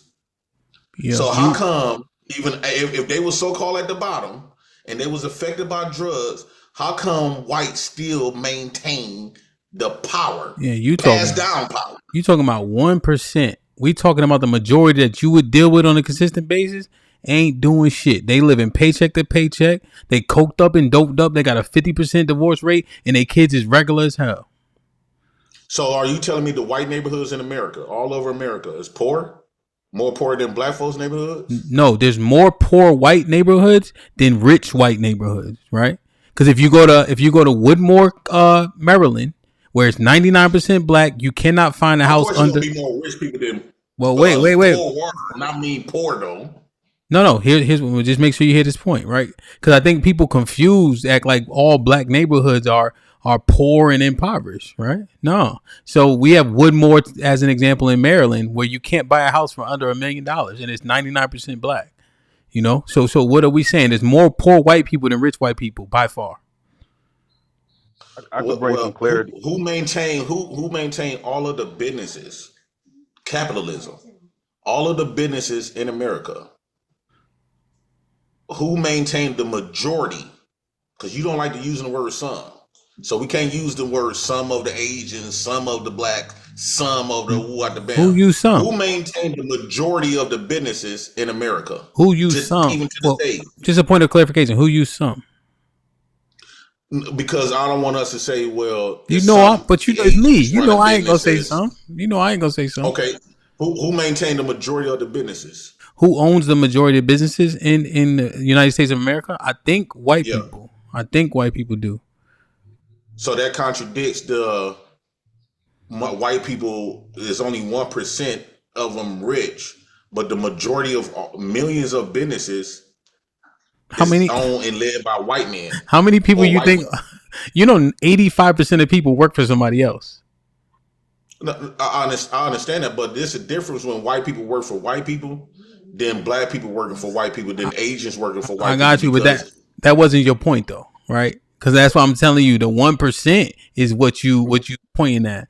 But when you said who maintains the most businesses, just because they do that, 90% of people work for somebody else anyway, right? Yeah, but the white still is the boss. And you know what's interesting? The race can't be too poor. And what's interesting is this though, right? You know the businesses that you're thinking about, guess who owns them? I do. Drew? I do. I'm gonna tell you why. Oh, go ahead. Okay, you know why, right? Because I have Tesla stock. Taxes. Because I have Tesla stock. So those are actually publicly traded, publicly owned company. If you had enough money, you could buy a majority stake and be the majority owner, right? They have a board of You really directors. take that stuff that serious? Yeah, you actually have a board of directors, right? You have a board of directors, that actually run the company. Then you have somebody who's designated over finances, designated over executive decisions, designated over HR, and etc. Right? But the people actually own those companies because they're publicly traded. So white people gave you that opportunity in stocks, right? Or did black people give you? It's the system. Well, the system got to have a face to run it. That's the thing. That's the thing. These are machines, right? They have several people in place to do it, right? Which include black, white, and etc. So depending on where you go to the hospital, that system may have predominantly black people enthralled in it, depending on where you go. Yeah, all I was just saying is they created this system that allocate you to be able to even have this, to able to buy stock anyway. So I take it like they feel like it's not a loss to them, even though they give you the opportunity, because you can't go to Tesla right now and fire people, hire people, or nothing. True or false? True. Can white people that owns it can? Whomever's the boss can, right? So who are you seeing? Like, are you saying like Elon Musk? Yeah. Who the founder of the CEO of Tesla? Cheeky, is he the CEO? He's the creator. I don't think he's the CEO. That's a very specific title. I'm pretty sure he had a whole bunch of other white folks that's the CEO. So no, I don't know, JP. That's why I didn't want to. I don't know if he's the CEO or not. But now I do know the CEO of Red Lobster is black, and Red Lobster is publicly traded. So black men can quite literally fire everybody. Mm-hmm. Damn. My thing is they went through the same stuff with drugs, but their kids is not in the same position as ours. They went through the same stuff. Where are their kids, JP? Most white people are poor and living paycheck to paycheck. Maintaining white power. They kids still maintaining white power even after all of the drug epidemic. Do you know what the term cannon fodder means? You know I don't know that. Y'all educated me trying to no, on me. No, man, my apology. It's like an old school term, but essentially, poor white people don't care about how they treat it, where they allocate it, as long as in their mind they think they're better than black people. See, they take these white people be better than black people. Well, as long as they think it right, they can be leveraged by the people who are actually in power to do the dirty work, See, one thing that I think when you mentioned Fred Hampton that was interesting, is that he created the Rainbow Coalition because he let people know it ain't about race. It's about who got the money and who don't. It's about the bourgeois versus the have-nots. And so Fred Hampton started to get a lot of traction by bringing all these gangs, regardless of race, together, because they said, we all poor, they all rich. Why are we enemies with each other? And poor white men got this in their head. As long as they better than us and the Latinos, they good. Not understanding they getting their ass whooped by every other race of men in their own country. You don't think that black folks, we should give them back their shit? Meaning that they money, their education, their God, their military, their food. Do you think we should give them back their shit and create our own, fall off the grid and create our own grid? I think that takes a lot more resources than we think it would. I think that this system of capitalism allows us to leverage it in several ways to be successful, right? There's another misnomer. So if you look at the Native American tribes and etc., they had trade routes and systems and bartering and all these things in place. White people didn't just come and just create this stuff out of thin air. These people had societies and cultures that people then meld together and then continue to create the environment we have today. But we credit them with everything, and I'm not so sure why. I think that capitalism allows us to band together, invest in each other, and then create our own ecosystem within it. Do you think the white folks gonna allow that though? Because look at the Malachi guy. I don't know if you heard of the Malachi guy that got like 100-some years. He had built those pyramids. He had bought like 400-some acres of land, and all of a sudden, never heard of him. He get You talking about? What? You talking about Dr. York? York, and he's the in York jail. guy. He's in jail for touching kids. Yeah, allegedly. So all of a sudden, he get all of these cases, and they publicly admitted he didn't get no fair trial or nothing. But he was creating his own independency. And this what I always say: the moment you start competing with white folks, now you're gonna see them. Yeah, you don't get the white folks don't punk on you. A lot of times they might give you financial opportunities. They help you out with a little money here and there. But the moment you start doing shit like what York did was buying 400 acres of land and putting his black Egyptian stuff on there. Now all of a sudden, look at P. Diddy, look at Bill Cosby. When he started trying to play parts and compete with them in politics, and now they using this white power and they say, oh, you want to be brave, you want to be smart, huh? So now we gonna put this allegations on you. We finna do this to you. They took $1 billion away from P. Diddy from running his mouth. I mean, Kanye. So I saw his mouth. I saw that, right? And I think that, you know, they're super enthralled in the system. They're not entrepreneurs in the same way, right?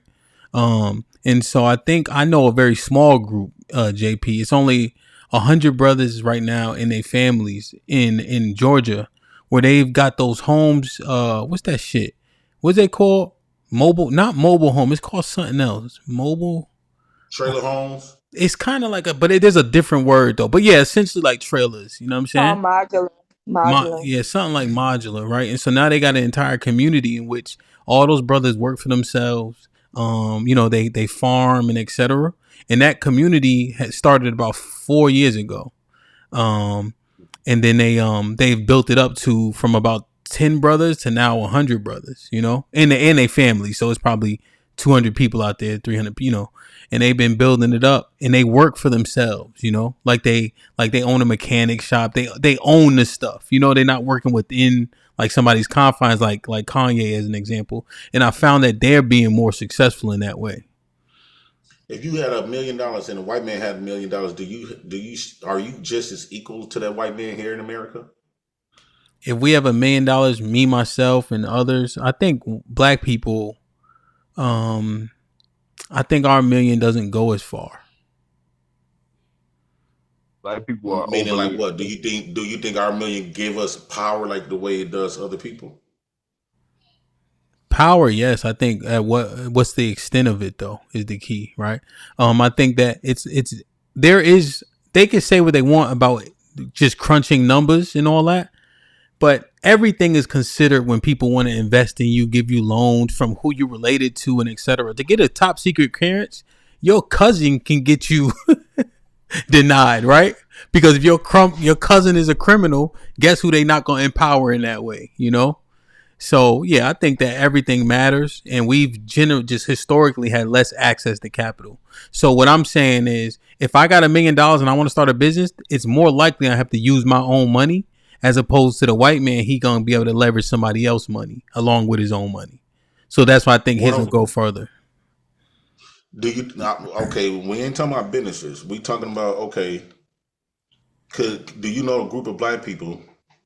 Could you ever work in government as far as like be a president, be governor, be senate, stuff like that? Places go talk to other rulers of the other countries and stuff like the whites do. Do you think that you ever share that same seat where you would have input on how things should flow here in America? Do you think black men or black women have that? I'm talking about input that matter, not people that's suggesting. I'm saying the people that make the decisions. Yeah. So and that's the thing. Can you name 2 black people that did it? Yeah. Right. People who did it on the religious level.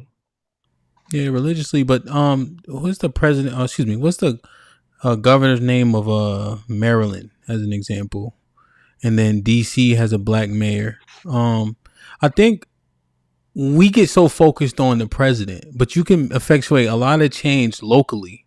but we don't know who our local senators and representatives are, and ANC commissioners and aldermen. We don't lean into these people, right, to effectuate change in our communities. So we think that we're powerless, but the truth is those people directly affect us, and we so worried about the president. I can see that. That's the difference. Hey, Callie, make sure you clip my answers up, man. Jesus Christ. I just don't see us sharing the same power as not only whites, but nobody here in America that has power. I don't see us black folks. Yeah, we might have financial opportunity, but it's limited of the stuff that we can purchase with that money. We don't have the same power, because you can have $1 million. This white man can have 100,000, but he extremely amount more powerful than you. Because your power don't come from your bank account. Your power comes from who you know, what you know, and who it is that you know. What they power of. They power is generation and passed down to them. See, and this is why white folks still maintain power right to this day. I think you'll find that faulty, right? Because if you look at the Asians as an example, like very tangible example of the bill they call blacks. Well, no, you said power, right? You saying who they know. They work in deals with Asians. Well, I'm saying blacks. Well, here's the thing: they spending money. And here's one thing that people forget about this whole voting and power in the government. Lobbyists move the needle. And what happened is Asians said, okay, we had 2 beauty salons that got broken up. So now we want a bill that's going to be colloquially named the Asian Hate Crime Bill, which is just a hate crime bill, but they got the name on it. But it actually don't even say that on the bill itself. And they have money to pay people to push these things. Right. So depending on where you invest your money, you can effectuate change. So when black folks been trying to create a hate bill for blacks, and we have had many black folks with millions, some of them with billions, right? And the moment they start trying to push that needle, how come it get rejected? Which one? We still haven't get no crime bill for us, and it's been 400 plus years. You mean to tell me the Asians get to come in within a few weeks? No, and get a bill passed of something that we've been fighting for years. That's the thing. Do you know, like the 96 crime bill? Black people supported it because of what was going on during the crack epidemic and all that, right? The violence was so prominent in the early 90s, right? Black people, the people who ain't out in the streets doing shit, supported that because it was crime ridden.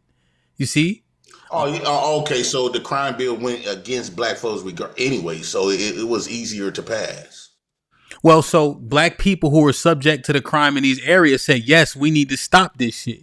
Just like when but what I'm saying is the bill was supported by black people at that time, you see? So they could have easily named it Black Crime Bill, essentially. But now we know that stop and frisk hurt us more than it helped us. But in the moment, black people just said, hey, this is going to help us. So by proxy, it's for us. So, and I'm glad you brought up that point, because it's not going to be a difficult thing to pass a bill to give us permission to hate on more of your black folks anyway. Because with this crime bill with the Asians did not come up with a crime bill against each other, right? They came up with a crime bill against everybody else but them. But when it came to our black crime bill, yeah, that's like the sellouts. The sellouts said, yeah, we need this crime bill to hurt or lock up more black folks. So white folks don't got no problem with that. Yeah, and I justified. They feel justified because it was black folks in agreement with it. Yeah. That's definitely a differentiation. I'm just saying how things kind of came about, for what we thought was going to help or not help. And then when you look back, it's easy for us to judge and say, oh shit, that didn't help. You know what I mean? But no, I catch a drift. That's a good differentiation, for sure. JP, but like it's we here, so I'm just trying to figure out the best way that we can leverage what we are subject to, right? If people think we free and they think we not still in change, they sadly mistaken, right? But sadly, thank you, Ham. Yeah, but I know that. So there's definitely illusions, right? But I'm saying based on what we subject to, how we can make the most of it, I think is like this. You see what I'm saying? And I'm glad now we talking. I say give it all up far as like we use it to the certain point, but don't let that have that much attachment to us. I would say find a way to create our own society. And we in the ghetto, they doing that, right? They doing that. They not. Yeah, we need money at some facet, but they live in their own way. They have their own way of doing things. They their own culture. Except for it's governmental supplements or subsidies that allow them. You see, so if anybody is subject to what the white man is doing, it's definitely them. When I named you the community of the brothers, they all work for themselves, you know, and so they are not pigeonholed to the government, right? If food stamps stop in the quote unquote ghetto, most people gonna go hungry just based on our conversation. But when people are working for themselves, if they stop hiring black folks, if they like Donald Trump, if they not hiring, they get rid of the DEI. No, that's what I'm saying. That's what I'm saying. I'm not saying that. I'm saying the brothers work for themselves, right? So, like for me, as an example, I work for myself pretty strictly, and so I have 14. Who pay you the most? What color your race? Your customers? Your majority of your customers? White. If white stops shopping with you, if your aunt had a dick, she'd be your uncle. But you didn't come up with that scenario when we talk about the Section 8 part, though. You said if they stop the government, which the government not gonna stop, we both dependent on white folks. No, I'm saying that to be your customers. No. The reason why I said that was because you were saying people in the ghetto are achieving this independence, and I'm saying they're not, because their money is tied strictly to the government. Like literally, they're getting supplements and subsidies. You're just saying if my customer base leave, that's a totally different conversation. But no, it's not a totally different conversation, because the majority of your money to maintain business, to upkeep your business, is coming from white. So if whites say, okay, we not gonna buy or do no more business with black businesses, you're gonna suffer dramatically with that. True or false? I sell a service. You see. Yeah, so I'm saying, but they don't need your service. They go to white services that serve the same services that you except for they have that opportunity now and don't, right? Because people actually want. So what I do is a niche thing, and so people actually want the best service, especially because it's dealing with the elderly and etc. Right? But here's the key: I have an opportunity to make the thing right what I want to make it. If you are living off government subsidies, there's no way they're going to say, hey, I have Section 8 and I have food stamps, but fuck the government. That you can't say that. You want me to tell you what happened to me the other day with my hot dog cart?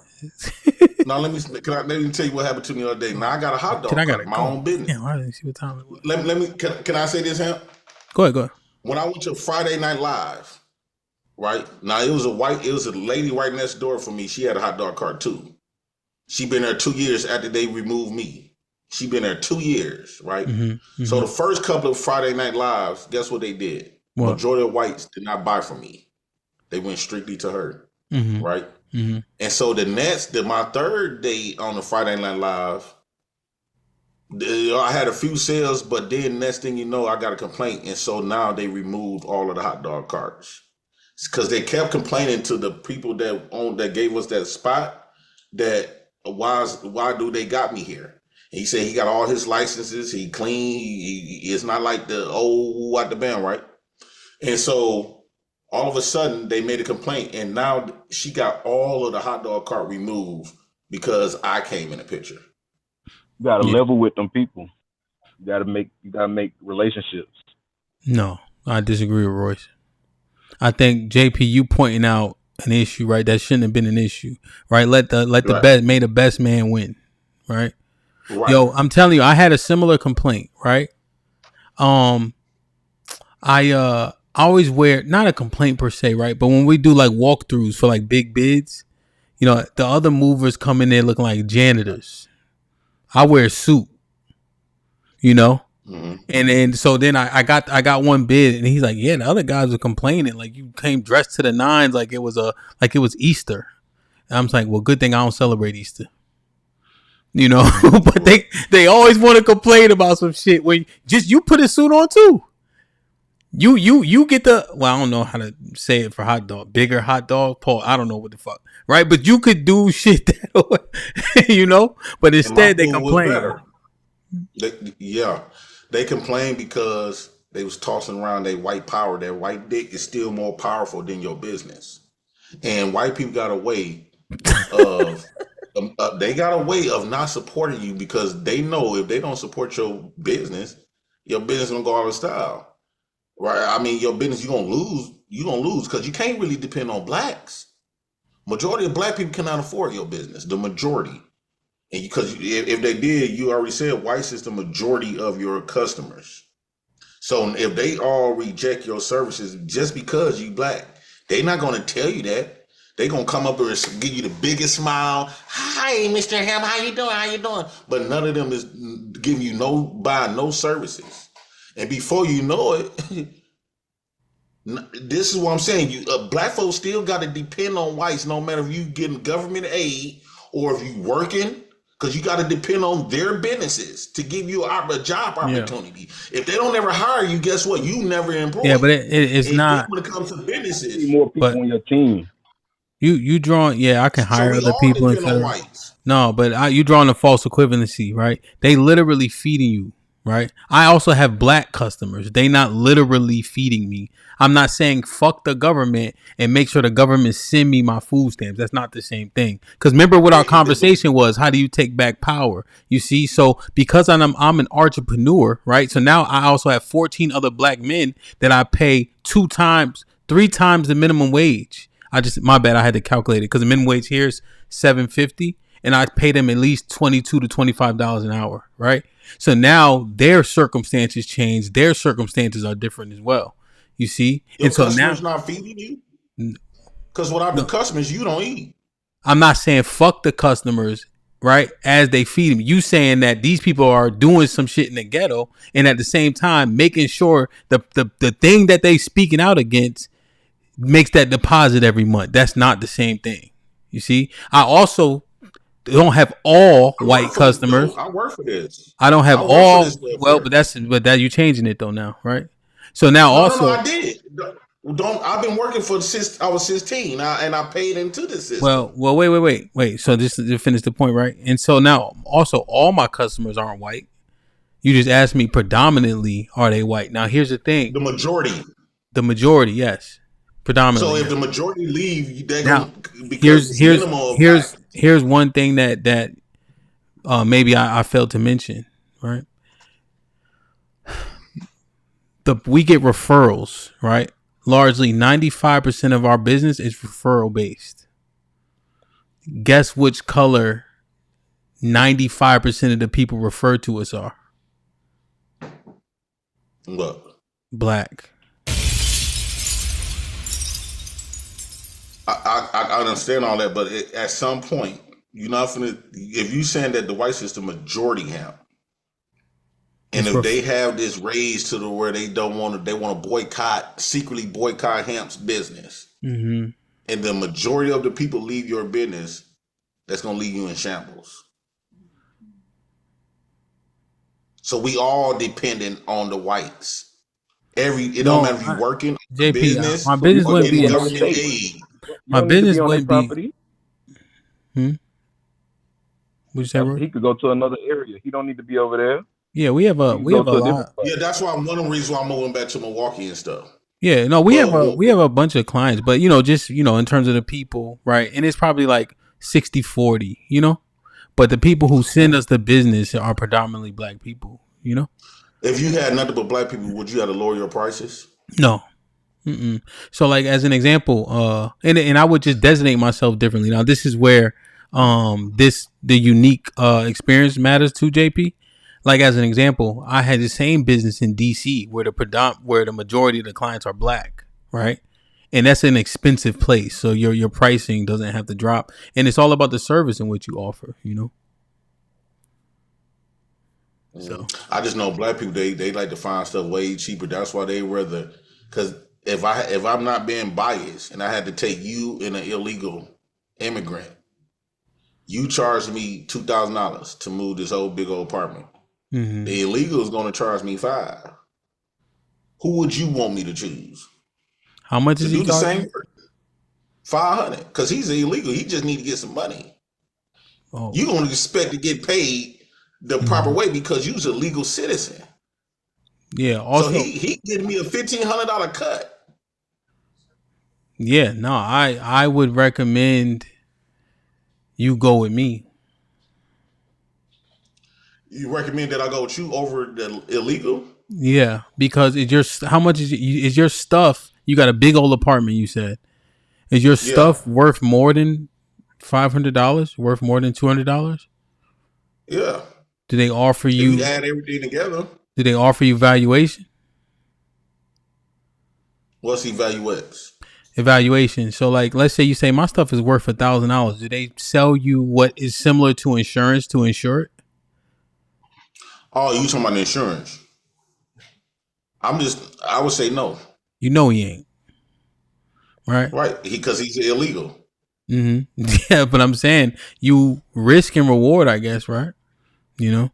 Yeah, but sometimes most people don't want to find the cheapest. That's just like if you was doing carpentry, right? And you was building on houses. I'm not finding the cheapest. I'm not finding the cheapest, but I catch your drift. Most people are looking for a deal. Right. I know damn well because if you want to do something that's gonna cost you do a whole roof, right, gonna cost you about $20,000. Yeah. The illegals gonna come in and do the same type of work for $5,000. Who you going to? Yeah, no, I catch your drift. I think most people are looking for a deal. I think we found, JP, in my industry, because it's largely referral based for what we do, that the value of our product and our service level, we've been able to overcome like the cheaper companies, you know. But most people do price shop, you know. They always say this shit, right, JP? They say, hey, I'm gonna do my due diligence. You ever heard people say that? They say I'm gonna get 3 quotes, right? And they be like, I'm gonna get 3 quotes. I said, okay. I said, well, there's 1,000 moving companies in the area. You got to get 500 quotes for it to be due diligence, right? So you just gonna pick 3 people out of thin air. But are they going to come out here? Do they do exactly what I do? You know, because I'm never going to be the cheapest, but I'm always going to be worth it. That's what I usually say. But I catch your drift. We definitely fight pricing. There was one lady, she said, I only got $300. I said, I'm going to refer you to Hector and them. I can't do it. I can't do it. Refer to the Mexicans. Yeah, I can't do it. I can't do it for 300. You know what I'm saying?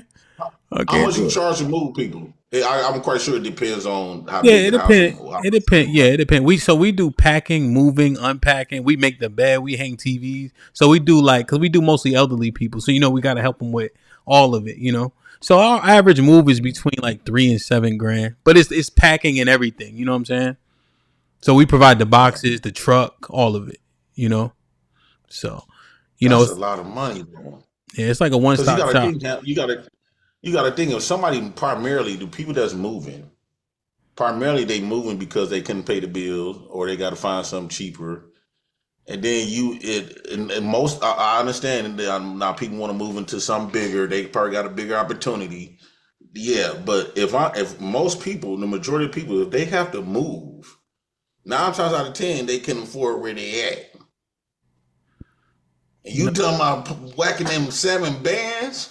Yeah, so ours is actually different. It's actually they're moving because they can't move around anymore. So we do elderly people, 99% or so. And I do a little bit of commercial because my background's in commercial. So they're moving out of that 3,000 square foot house to a 1,600 square foot apartment in a community where they got like bingo and it's like damn near like a resort. Yeah, so it's actually better for them. Assisted living because they need the help and stuff. So they're actually moving for that reason. So ours is a little different, So it's a good business though. So y'all 2 men in a truck? No, hell no. They a trap. I mean, I don't want to despair.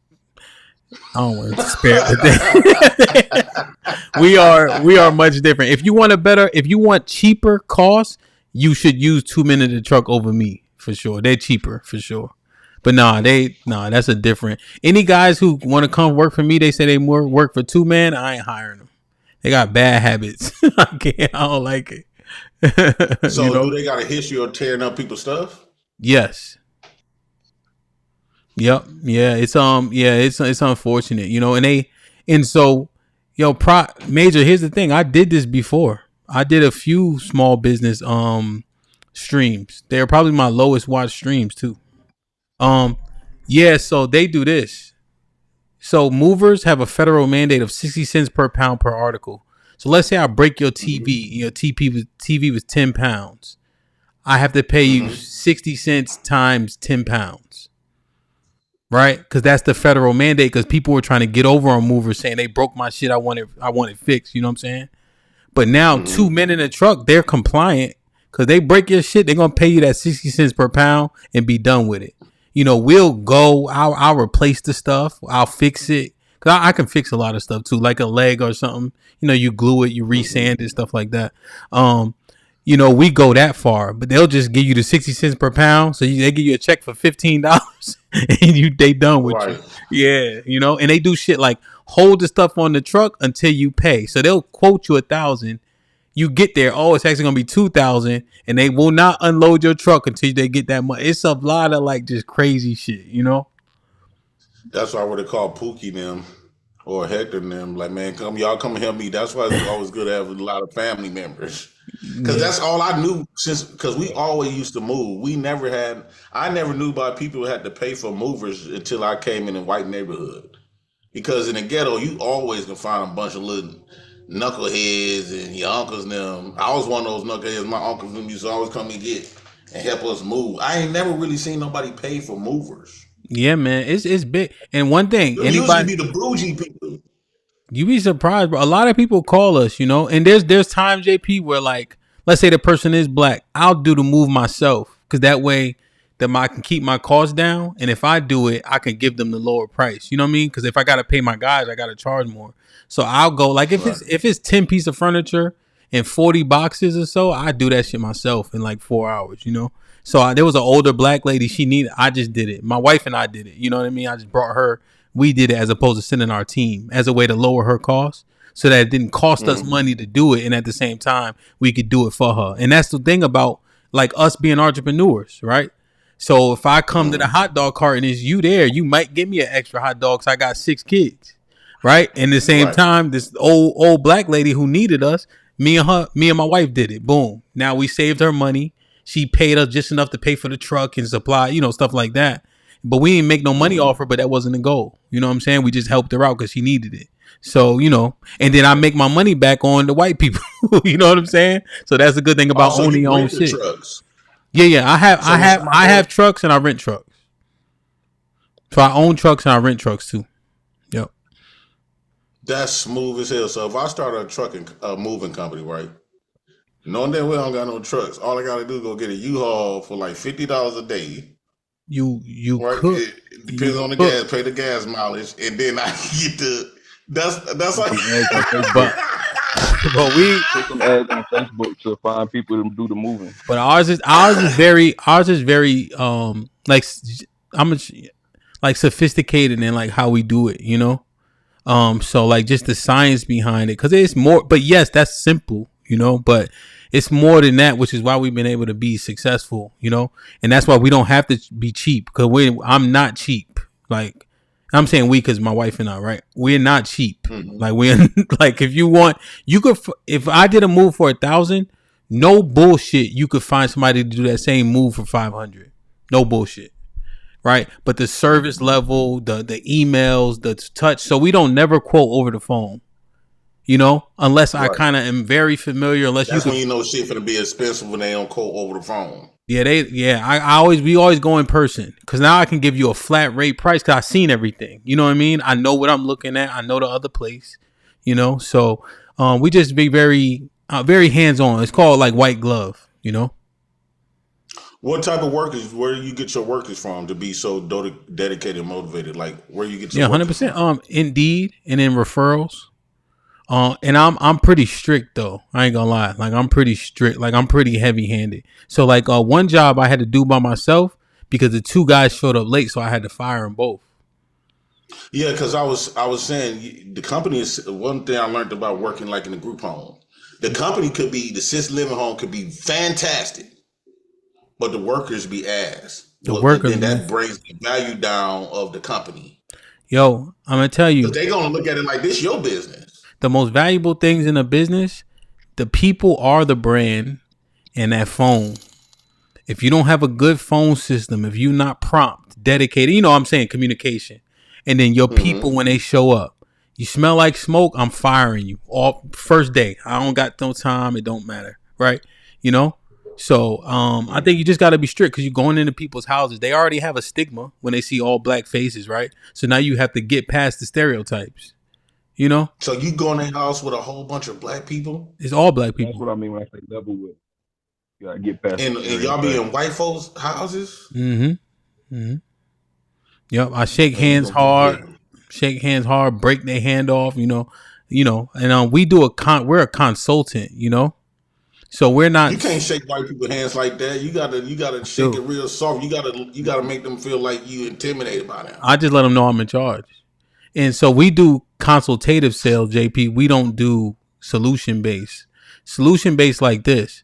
Yo, my toilet stopped up. What the plumber come do? Unstop the toilet, right? They'll come and say, I need to move. I say, well, no, you need us to pack, unpack. You need us to hang the TV. The moving is the least of your problems, right? Because I'm the expert in the room, you know? So that's how we kind of do it. My wife now, she much more, hey, you know, you know, she know how to do just the rapport building. My approach is to be the expert, you know? But hers is to be soft and pretty, you know. Yeah, to ease her in because you strong. I'm shaking my hand. And I can only imagine if I was a white superior man that's so used to suppressing you niggas, and you coming up here aggressive. I'm like, hold on, this nigga out of his place. Don't he realize I'm white? You know, you know what's ill? The older generation, because remember, most of our customers are about 70 years old, right? They still appreciate, you know, that generation, the baby boomer, that firm handshake. They appreciate that from that generation. And I tell them, sir, the price is the price. They like that too. They don't want the price to move around too much. So I usually put a little bit of buffer on it. You know what I'm saying? Just in case something may go wrong a little bit. I have a little bit of buffer built in, and I tell them that too. I said the price is the price. I marked it up about 10% just in case we run into any obstacles. And I just be honest, you know. So I follow the lead. I seen my. I'm shocked that you made it so far. How long you been on the business? So I got moved to Texas by a very large company. So we opened this one 4 years ago now, but I owned another one in DC for several years. You know, so it's good, man. It's good. It's hard work, but it's good. Like, you know, when you get on it's definitely hard work. Yeah, but you kind of get into the groove. Like, so I only go on the truck Wednesdays and Thursdays. And when I get out there, I be not having fun, but I'm not like, damn, I can't, you know, I don't know how to explain it, you know, but it's good. Like, so. Can't wait till you get finished and stuff like that. Do you be having a lot of workers slacking off? No, but I be firing them a lot though. So I fire them pretty quick because if you slack off, let's say me, you and Royce go, if you slack, you kill us, you know? So within the past year, how many people you fired? 4. And you say you fired pretty quick. Yeah. Which is understandable, but JP, think about it. I'm paying, so the movers get paid between $14 and $16 out here. I'm paying between 20 and 25. And now I'll be telling y'all this. I'll be saying the jobs that pay you the most, you can easily lose that. Expect to lose you expect to work like how they want you to work, right? That money don't come. I'm the type of dude, I'd rather take that $16 an hour and be comfortable than to take that $22 an hour and to have to always and really work for it. Most jobs you don't have to work hard, right? When you're getting paid when you take a cut, I'd rather take a $5 pay cut and to be comfortable than to get that extra $5 and at any given moment you might slack up today, you might not be feeling it, but you don't got that type of wiggle room at this company because you got to always be on your market. So I don't want to get caught up in the job that's paying me $22 an hour and I fuck around and get lazy this day or 2 days, knowing me be the whole week, and then I get fired. Whereas that's why I love slumlords And I love slumlords. I love the bosses that don't do shit. Right. Oh. If somebody say this company is a fucked up company, they don't do this, they don't do that, they don't do this, they just let anybody do what they want to do. That's the type of job I want. If I move into a house and they say that landlord is a slumlord, that motherfucker only come in for his rent, that's the house I want. Why? Because he's not gonna be on your ass, right? He just pay him his bread. 9 times out of 10, he want his money, so he's not gonna be quick to let you go. This is why I don't be caring to move into these spectacular type of houses, because at any given time they on your ass all day, on your ass, and that will make me feel uncomfortable. Yeah, how man. you feel about that? Like, cause you just because you're the owner, but you also have to think from a perspective too of an employee. Yeah, to maintain employees. Can I tell a story about a Muslim brother that had passed away that I grew up with? Mm-hmm. Back in the days, I gotta head out here, y'all, man. Good conversation, Hemp. All right, Royce. Yeah, hey, be safe, bro. I'm about to get out of here too. What were you saying, Royce? Yeah, it was a brother. When we first moved down to Alabama to have a community of Muslims, he was like the Hajj, but he was the leader. So he was he was just a good brother. But I'm just gonna talk about what he did like recently before he passed away. But he moved to Malaysia and married like a real influential woman out there who's like, she's like a royalty, and they loved him out there. So if any the people, the Muslim people who was cool with him, go out there, we're gonna get like favored and treated good just off of his memory, because he was, and that's the opposite of what JP be preaching out here. He looking for the bottom feeders, trying to find like a low status woman. That he went out there and married like a princess, or like a Malaysian princess or something. So now, if any of us go out there, we can get treated good just because we was related to him. I mean, not related to him, but like affiliated with him. Say that last part again. We was affiliated with him. Like, basically, we are the people who like grew up around the brother.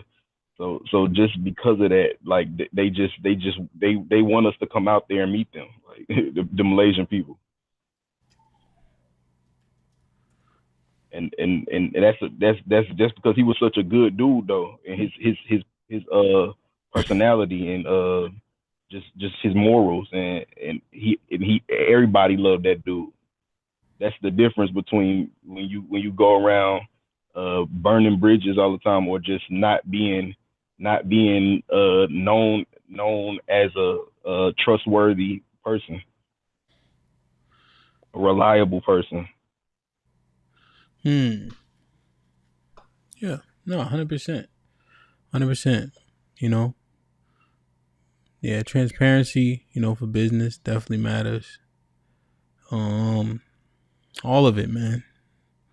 All of it. Like, my wife has like one of those dispositions when those older black ladies see her, when they're the move-in coordinator, front desk, sales, and etc. It's like they want to help her. Like they want to push her. So, Sherelle, you there? She might not be there. Iceman with the $2 says, old money doesn't play soft-handed ass games. Big Aaron with his $10 says, man, shout out to DJ and Dr. Watson for helping elderly in need, but still providing white glove level service. Black love, black community. Yes, sir. We try our best, man, because we have the ability to do it. How often do we have the ability to help people, for something that they really need? Because these people have to move. It's not they want to move. They have to. My brother Chris, what up, boy? With the $2 says, sending prayers to those on the editing team. Callie with the $2 said, living in the white neighborhood. Ugh. Walk the talk with the $5 says, I love the silence of my neighborhood now, and I'm from the hood originally. Willie stay winning with this $2 says, gun waving New Haven, blood sport. Yeah, man. If you know, you know. Cali Bev with the $5. I see Rent-A-Center the same way I see financing a car for more than 4 years and or paying a $700 car note. Yeah, man. Little Rock salute. He said, because I work with an Asian Sarah. That's funny. Damn, man. Royce, man, I appreciate you coming up. Good brother. You got any final thoughts? I'm about to get out of here. I didn't even realize I've been up here for 4 hours. I meant to leave an hour ago. Hey, thanks for having me.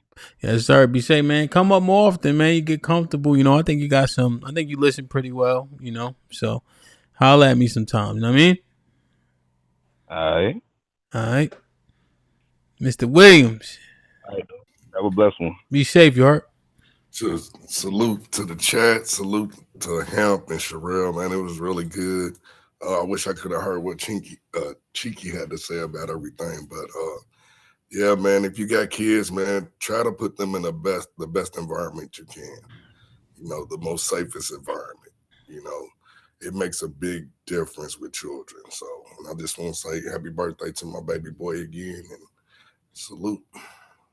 Yeah, man, for sure, man. Salute, man. Everybody getting a little older. Hopefully they getting a little wiser. Y'all be safe. You know what I mean? Salute to the women's POV. Topic for the night: shame, insult, guilt, and a need to be right.